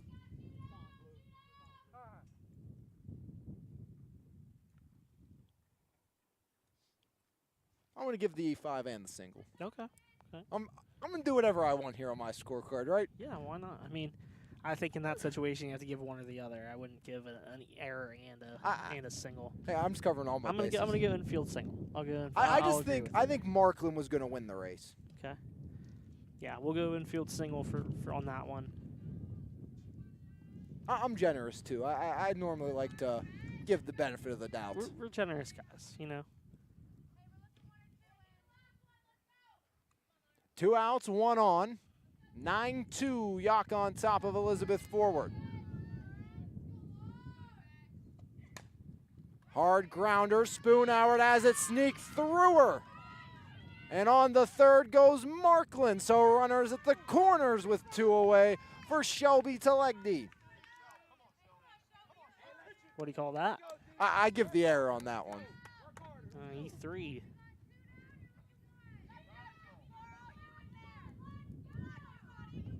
I'm fair, though. Yes, absolutely. 2 outs, runners on the corners for Shelby Telegdi. We've already seen 3 balls leave the yard here this afternoon from Cougar Mountain. A 4th off the bat at Telegdi would be Hughes.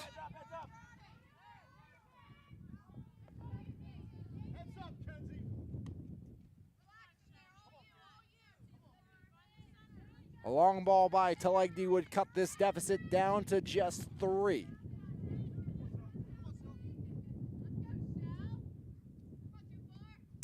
As Telegdi lines it out towards the gap, off the base of the wall, Markland scores. Held at third is Vey. And into second with the RBI double goes Shelby Telegdi.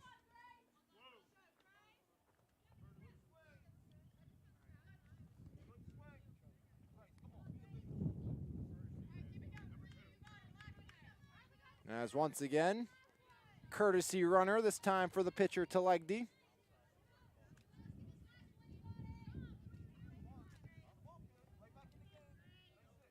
As Masisko will run out at second. Standing at third is Lauren Vey. At the dish is Grace Smith. Probably the best hitter in this EF lineup is 0 for 3. No time like the present for hit number 1.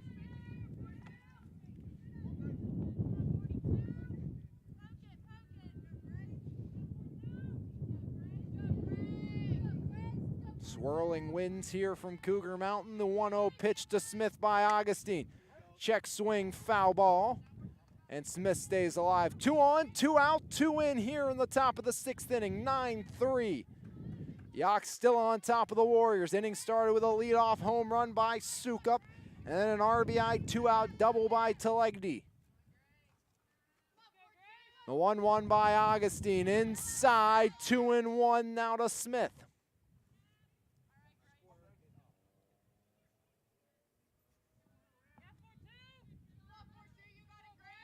Two balls, 1 strike, 2 out, 2 aboard here in the 6th inning.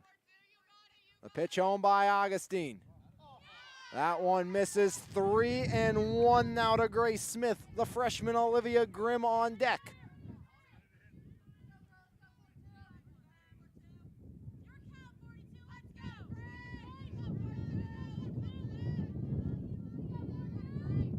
As Smith, a little flare, drops down for a single. There comes 2 as Vey scores, and the throw gets away from second. As a 2-out, 2-run double for Grace Smith. As Vey and Masisko come around to score runs 4 and 5. Yeah, now it's 9-5. A little bit of 2-out magic here for Elizabeth Ford in the 5th. These Warriors aren't going away. Down quietly. by just 4. Grimm 1 for 3. First pitch swinging, fouls it off. And now you're going to look at the left on base really coming. When you lose by 8 or 9, it's like, okay, yeah, we left a lot on base, but that, you know, one of those innings coming through doesn't make the difference. Yeah. Now that it's 9-5, that does make the difference. Is off the backstop. Advancing 60 feet to third is Grace Smith on the wild pitch. And EF has been able to rely on the bottom of its order today as well, so the Warriors still have a chance here. It was the 7-hole hitter, a leadoff homer to start the party here this inning. Huge cut and a miss there by Olivia Smith, or Grimm, excuse me. Grace Smith stands at third.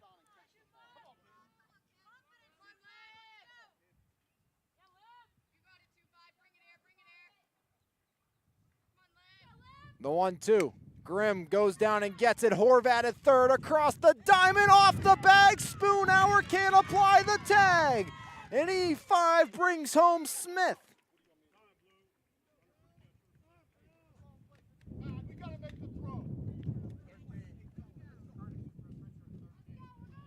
As once again, Bloomer will come in to run for Olivia Grimm. Now it's the 9th batter to come to the dish this order, Bella Gamiliano. Gamiliano 1 for 3 with a single.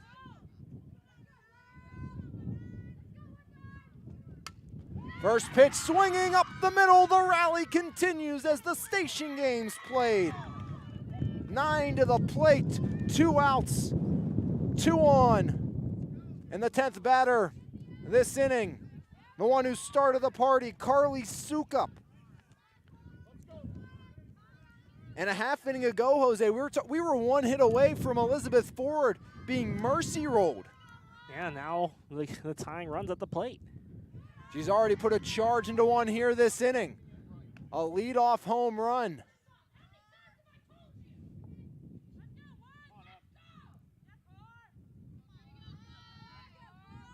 One ball, no strike, the pitch home. Misses 2-0 to Carly Sukup. Runners at second and first, 2 outs.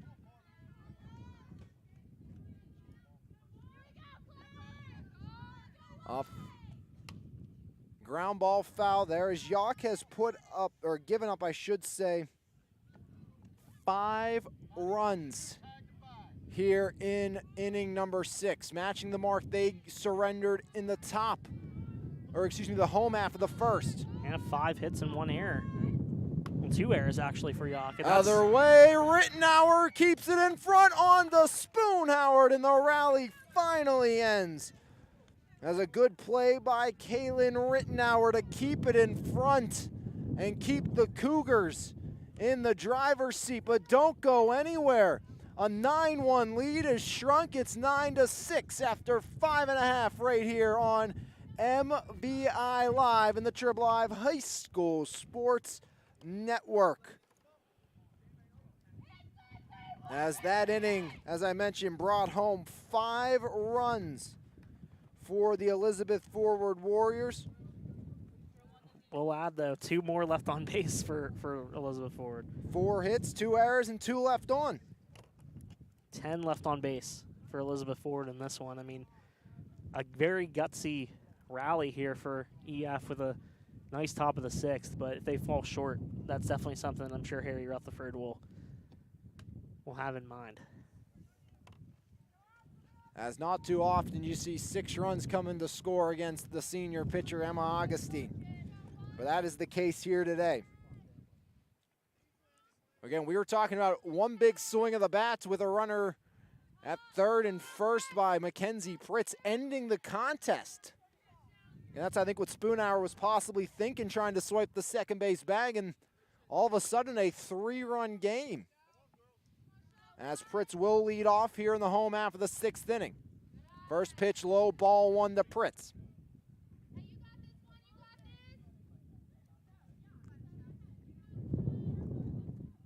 Telegdi toes the rubber. The 1-0 to Mackenzie Pritz, fights it off to third, best on to first as Gamiliano ducks down to make the grab. 1 up, 1 down, and now Rittenauer to the plate. 3 for 3, a triple away from the cycle. And she's starting on the left side. If she puts contact to the ball here, she will definitely not get the triple. Yeah. Because we'll see her go for the slap hit and then possibly swing over to the right side. Ball 1 to Kaylin Rittenauer. Made the diving stop last inning to end it and hold the rally at 5. Telegdi delivers. That one fouled off. 1-1 to the sophomore second baseman, Kaylin Rittenauer, who will switch over to the right side.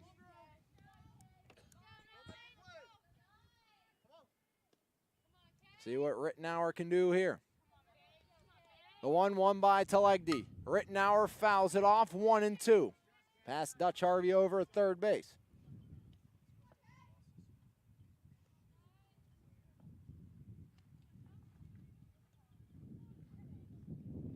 Yough doesn't need to score anymore, but a cushion would be nice after that 5-run top half of the 6th inning by the Warriors.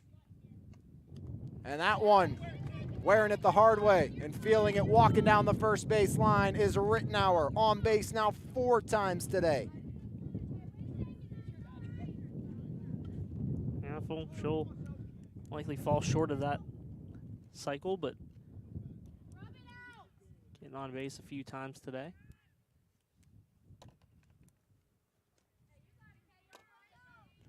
Now with Doria Waldeer, a day at the plate to forget for the young freshman. You're going to have those, but see if she can make something out of this day with one big swing of the bat, trying to at least move Rittenauer along as that one bounces, and now Rittenauer into scoring position off the wild pitch, and a huge turnaround second.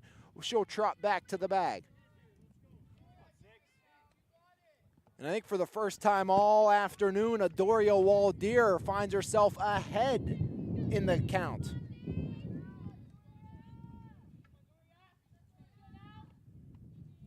Pitch to Waldeer, in there for a strike. Waldeer thought that one was coming inside to her. Use your head, let's go.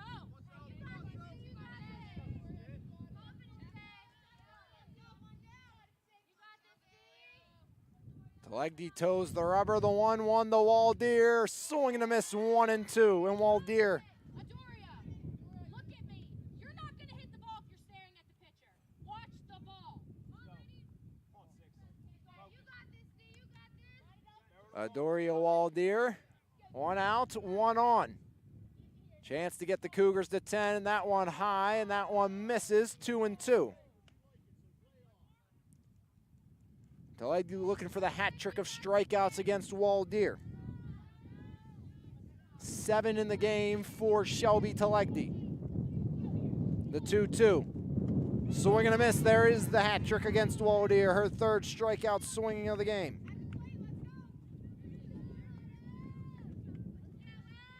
Now Emma Augustine to give herself some breathing room.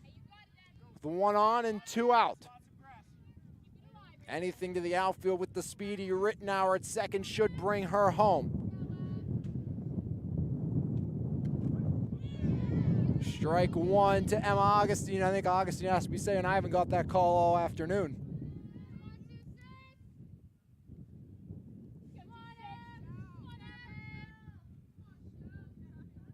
Talegdi checks the armband, toes the rubber, rocks and fires the 0-1, and that one's rope foul down the 3rd base line. A big pitch here for Talegdi, trying to get out of this jam. I know it's 1 run, but 3 seems a lot more doable than 4.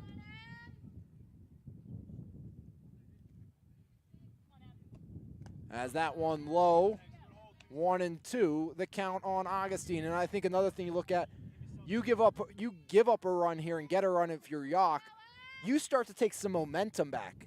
You put up a goose egg here, and the momentum stays with the Warriors of Elizabeth forward. The 1-2 by Talegdi. Augustine the other way, and a great catch by Grace Smith, laying out. It came out of the glove at the end, but they say Smith hung on long enough.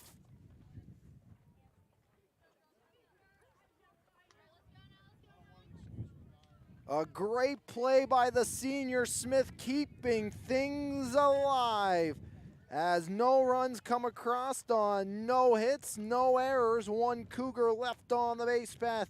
We've played now 6 full innings. EF, after falling behind early on by a large margin, finds themselves down by just 3.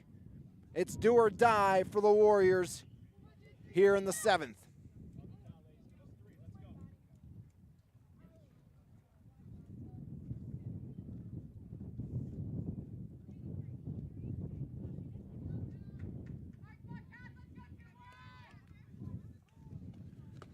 Due up this inning for Elizabeth forward in the top of the 7th inning. Again, do or die for EF is going to be Cassidy Fitterer, Abby Blank, and Brooke Markland. So 8, 9, and 1.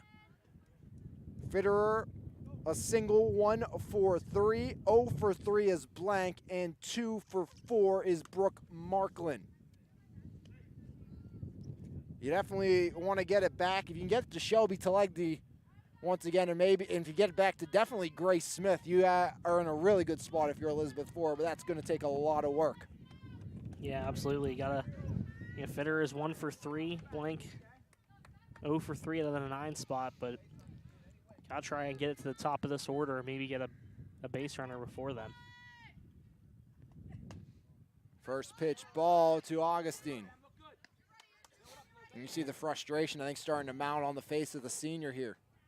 Yeah, she definitely is throwing some good balls that kind of questionable. Swing and a miss. Count evens at 1-1.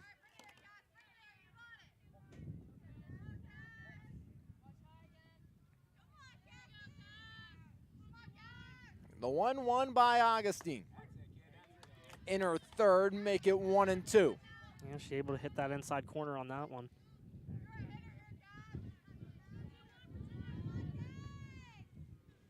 The 1-2 by Augustine. Outer third, Proctor tried to frame, no avail. Count evens.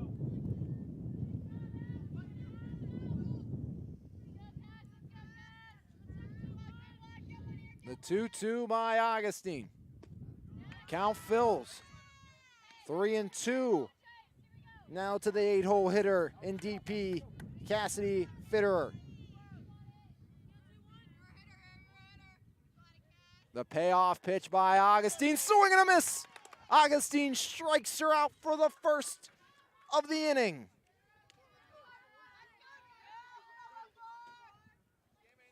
One up, one down.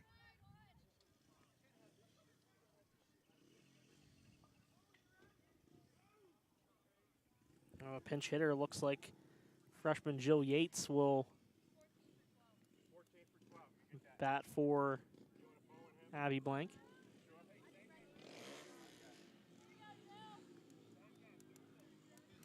So see what Yates can do here against the right-hander Augustine. Blank was again 0 for 3, so trying to change things up and see if you can find some life in the bottom of the order. First pitch, strike one. Augustine delivers to Yates.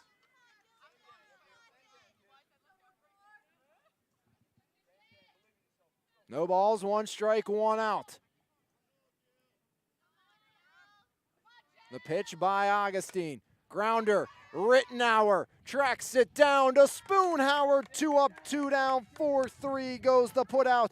And the final sign of life for the Warriors lies on the bat of the senior Brooke Markland. Yeah, Rittenauer's been automatic at second since that error in the second inning. Made some big plays, including that put out to end the sixth. First pitch ball to Brooke Markland.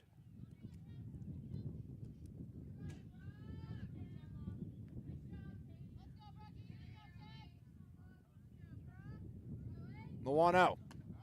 Check swing, no swing. 2-0 Brooke Markland, though, appeal down to first. No swing remains. 2 balls, no strikes, 2 outs. Top of the 7th. Yough up by 3. There is strike one for Emma Augustine to Brooke Markland.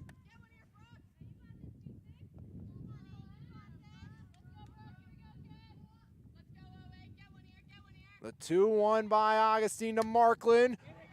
Up in the air, right side, and out of play. Spoonhauer gave it a look, but that ball had a little too much carry, and now 1 strike left, possibly in this one.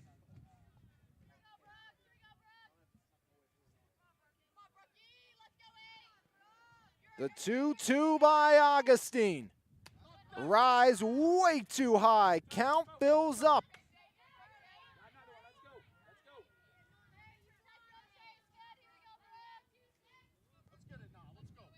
Another final. As this one grounded past the third baseman, Horvat. As this one will not go final just yet. A 2-out single by Markland, her 3rd hit of the game. Yeah, I was about to say, kind of a quiet 3-hit day for Brooke Markland out of the leadoff spot for the Warriors, and EF's still alive here.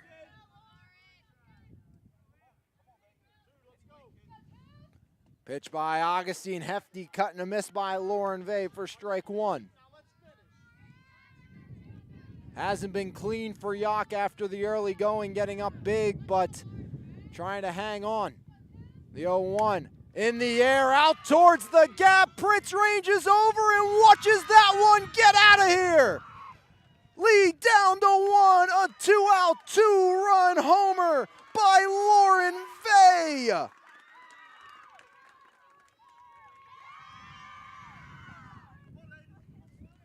As runs number 7 and 8 come across. And now it's Shelby Telegdi.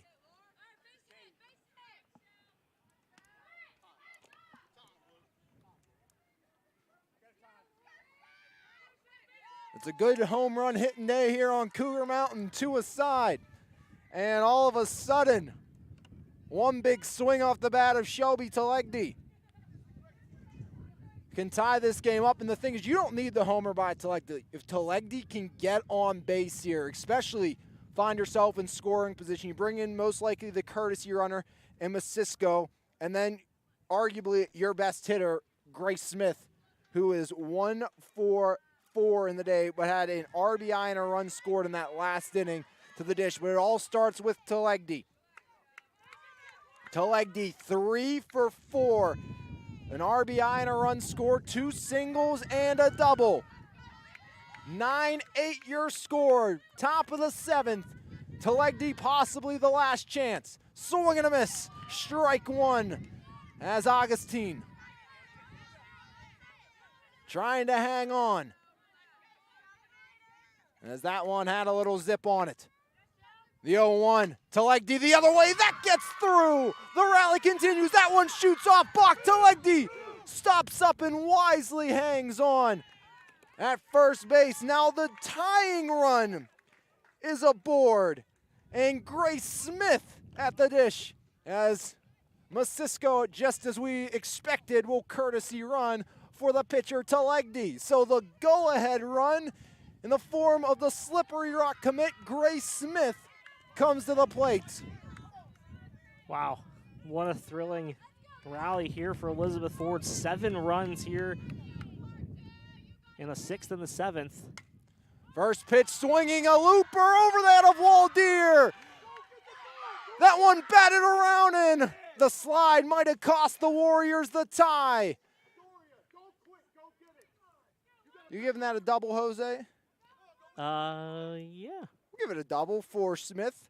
As on to third goes Masisko, and I think if Masisko doesn't slide with the bobbling, they could have centered there, and that would have tied things up with 2 outs here in the 7th. But the rally continues. The freshman Grimm, can she come through? Grimm has been on base 3 times. It's just 1 for 4 though. Pitch by Augustine. Grimm, first pitch swinging off the backstop for strike 1. And Grimm 1 for 3.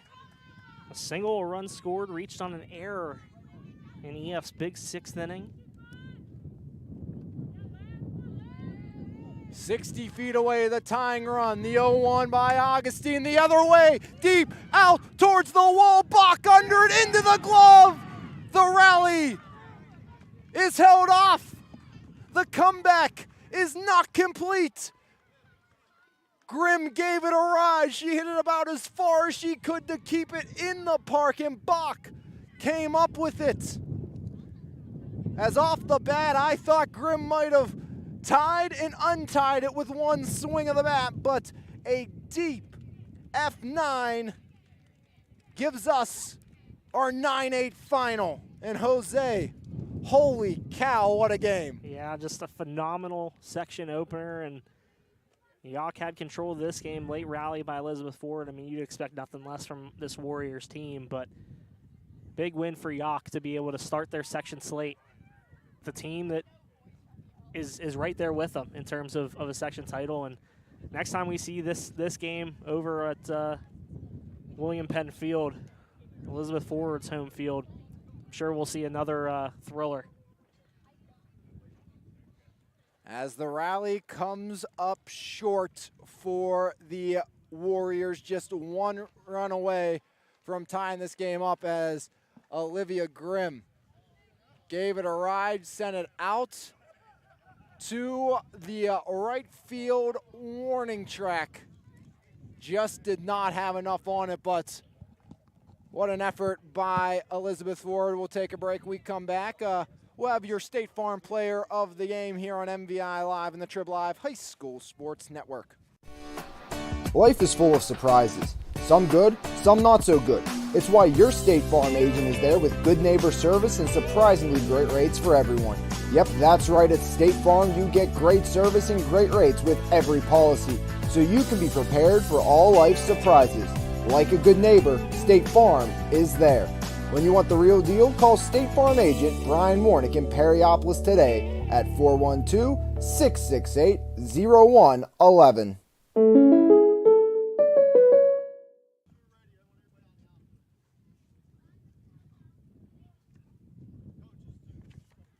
Back here on MVI Live, your final score. Yough hangs on 9-8. EF cannot complete the comeback as they gave it their best effort here this afternoon on top of Cougar Mountain. Alex Lyons and Jose Negron with you for all the action here in this one, as Yough gonna go out to the outfield and have probably a not so fun meeting. But your final score, Yough 9, EF 8. Will give you your State Farm Player of the Game presented by your local State Farm agent Brian Warnick here on MVI Live. As after that, we'll give you the recap and send you on your way, but Player of the Game here belongs to the Yough Cougars, as it is Kaylin Rittenauer. Rittenauer 3 for 3, a long ball, 2 RBI, a run scored, also reached on a hit by pitch on base all 4 times. Maybe she did have the error, but regrouped, made some great efforts and defensive plays in the field for Yough, including stopping that 5-run rally with a diving stop in inning number 6 to put a halt on that one. And we'll give you the recap now, but your player of the game is Kaylin Rittenauer of the Yough Cougars, presented by your local State Farm agent Brian Warnick here on MVI Live and the Trib Live High School Sports Network. But we'll recap for you after a clean top of the first inning. Yough added 5 runs after a leadoff single by Pritz and a single by Rittenauer. It was an RBI single by Emma Augustine, helping her own cause, bringing home Pritz. Then Bergman would drive in one with an RBI single herself before Maddie Horvat would knock in 2 with an 2-run RBI double. She'd come around to score on an E2, becoming the 5th run of the first inning, making it 5-0 Yough after 1. Yough would add 2 more on a pair of solo homers in the second inning, one by the leadoff hitter Michaela Spoonhoward, and then one by Kaylin Rittenauer, her first RBI of the game and second run scored there in the second inning. No scoring in the third. In the fourth, EF would strike for the first time today after a leadoff single by the freshman Grimm. She would come all the way around to score in an RBI single by Cassidy Fitterer, making it a 7-1 ball game after, a 7-1 ball game after 3.5 and into the home half of the fourth. Yough would add 1 more, a leadoff single by Proctor, hit by a pitch of Spoonhauer, then an RBI double by Kaylin Rittenauer. That made it 8-1 in favor of Yough. They would add 1 more in the 5th. That would be the final scoring Yough had in the contest after a clean half of the 5th inning. Yough would score on a RBI single by Michaela Spoonhoward, bringing home Maddie Horvat. Again, that made it 9-1, and we were at the point in that inning, if Mackenzie Pritz got a big 2-out hit, that would have ended the game. The game could have ended after 5 innings of play, but a caught stealing by Michaela Spoonhauer trying to swipe the second base bag gave the Warriors new life, and they would put up 5 runs in inning number 6, a leadoff home run by Carly Sukup. She would start and end the inning, and then the next 2 batters in Fitterer and Blank would get out, bringing Markland to the dish. A single by Markland, an error allowed Vay to reach, and then Telegdi, a 2-out RBI double. She'd come around, the courtesy runner would come around to score on the RBI single by Smith, and then another E5 kept the inning alive with Grimm, a single by Gamiliano, and 5 runs came across the score that inning, making it then just a 3-run deficit. Yough would leave a pair on base in the home half of the 6th and into the 7th. A strikeout by Fitterer, and then Yates, a ground out to Rittenauer, would send EF to possibly their final batter with Brooke Markland. She would knock one through the hole for a 2-out single, and then a 2-out, 2-run blast by Lauren Vay, second homer of the game for the Warriors, making it just a 1-run game. And then Talegdi would single, a double by Smith as Masisko slid down to third. The ball was kicked around by Bergman and Pritz out in left center. If the slide from Masisko did not come, it would have been a chance to tie the game possibly, but that led things up to the freshman Olivia Grimm, and Olivia Grimm absolutely tattooed the ball the other way, all the way out to the fence, just not enough to get over that right field fence, and Yough hangs on in a thriller. 9-8 your final score for the Warriors. The loss goes to Talegdi. She pitches all 6 innings that Yough hit. 1 in the 4th, 5 in the 6th, and 2 in the 7th, for 8 total. 15 hits, 3 errors, and 10 left on base for the Elizabeth Ford. For Yough, 9 runs on 11 hits, 2 errors, and 4 left on base for the Cougars. Your final score, Yough 9, EF 8. Again, your player of the game, Kaylin Rittenauer of the Yough Cougars. That's brought to you by your local State Farm agent, Brian Warnick. On behalf of my broadcast partner who is out waiting for interviews, Jose Negron, I'm Alex Lyon saying thanks for tuning in to this beautiful Thursday edition of WPIAL Mon Valley Softball on MVI Live and the Triple F High School Sports Network.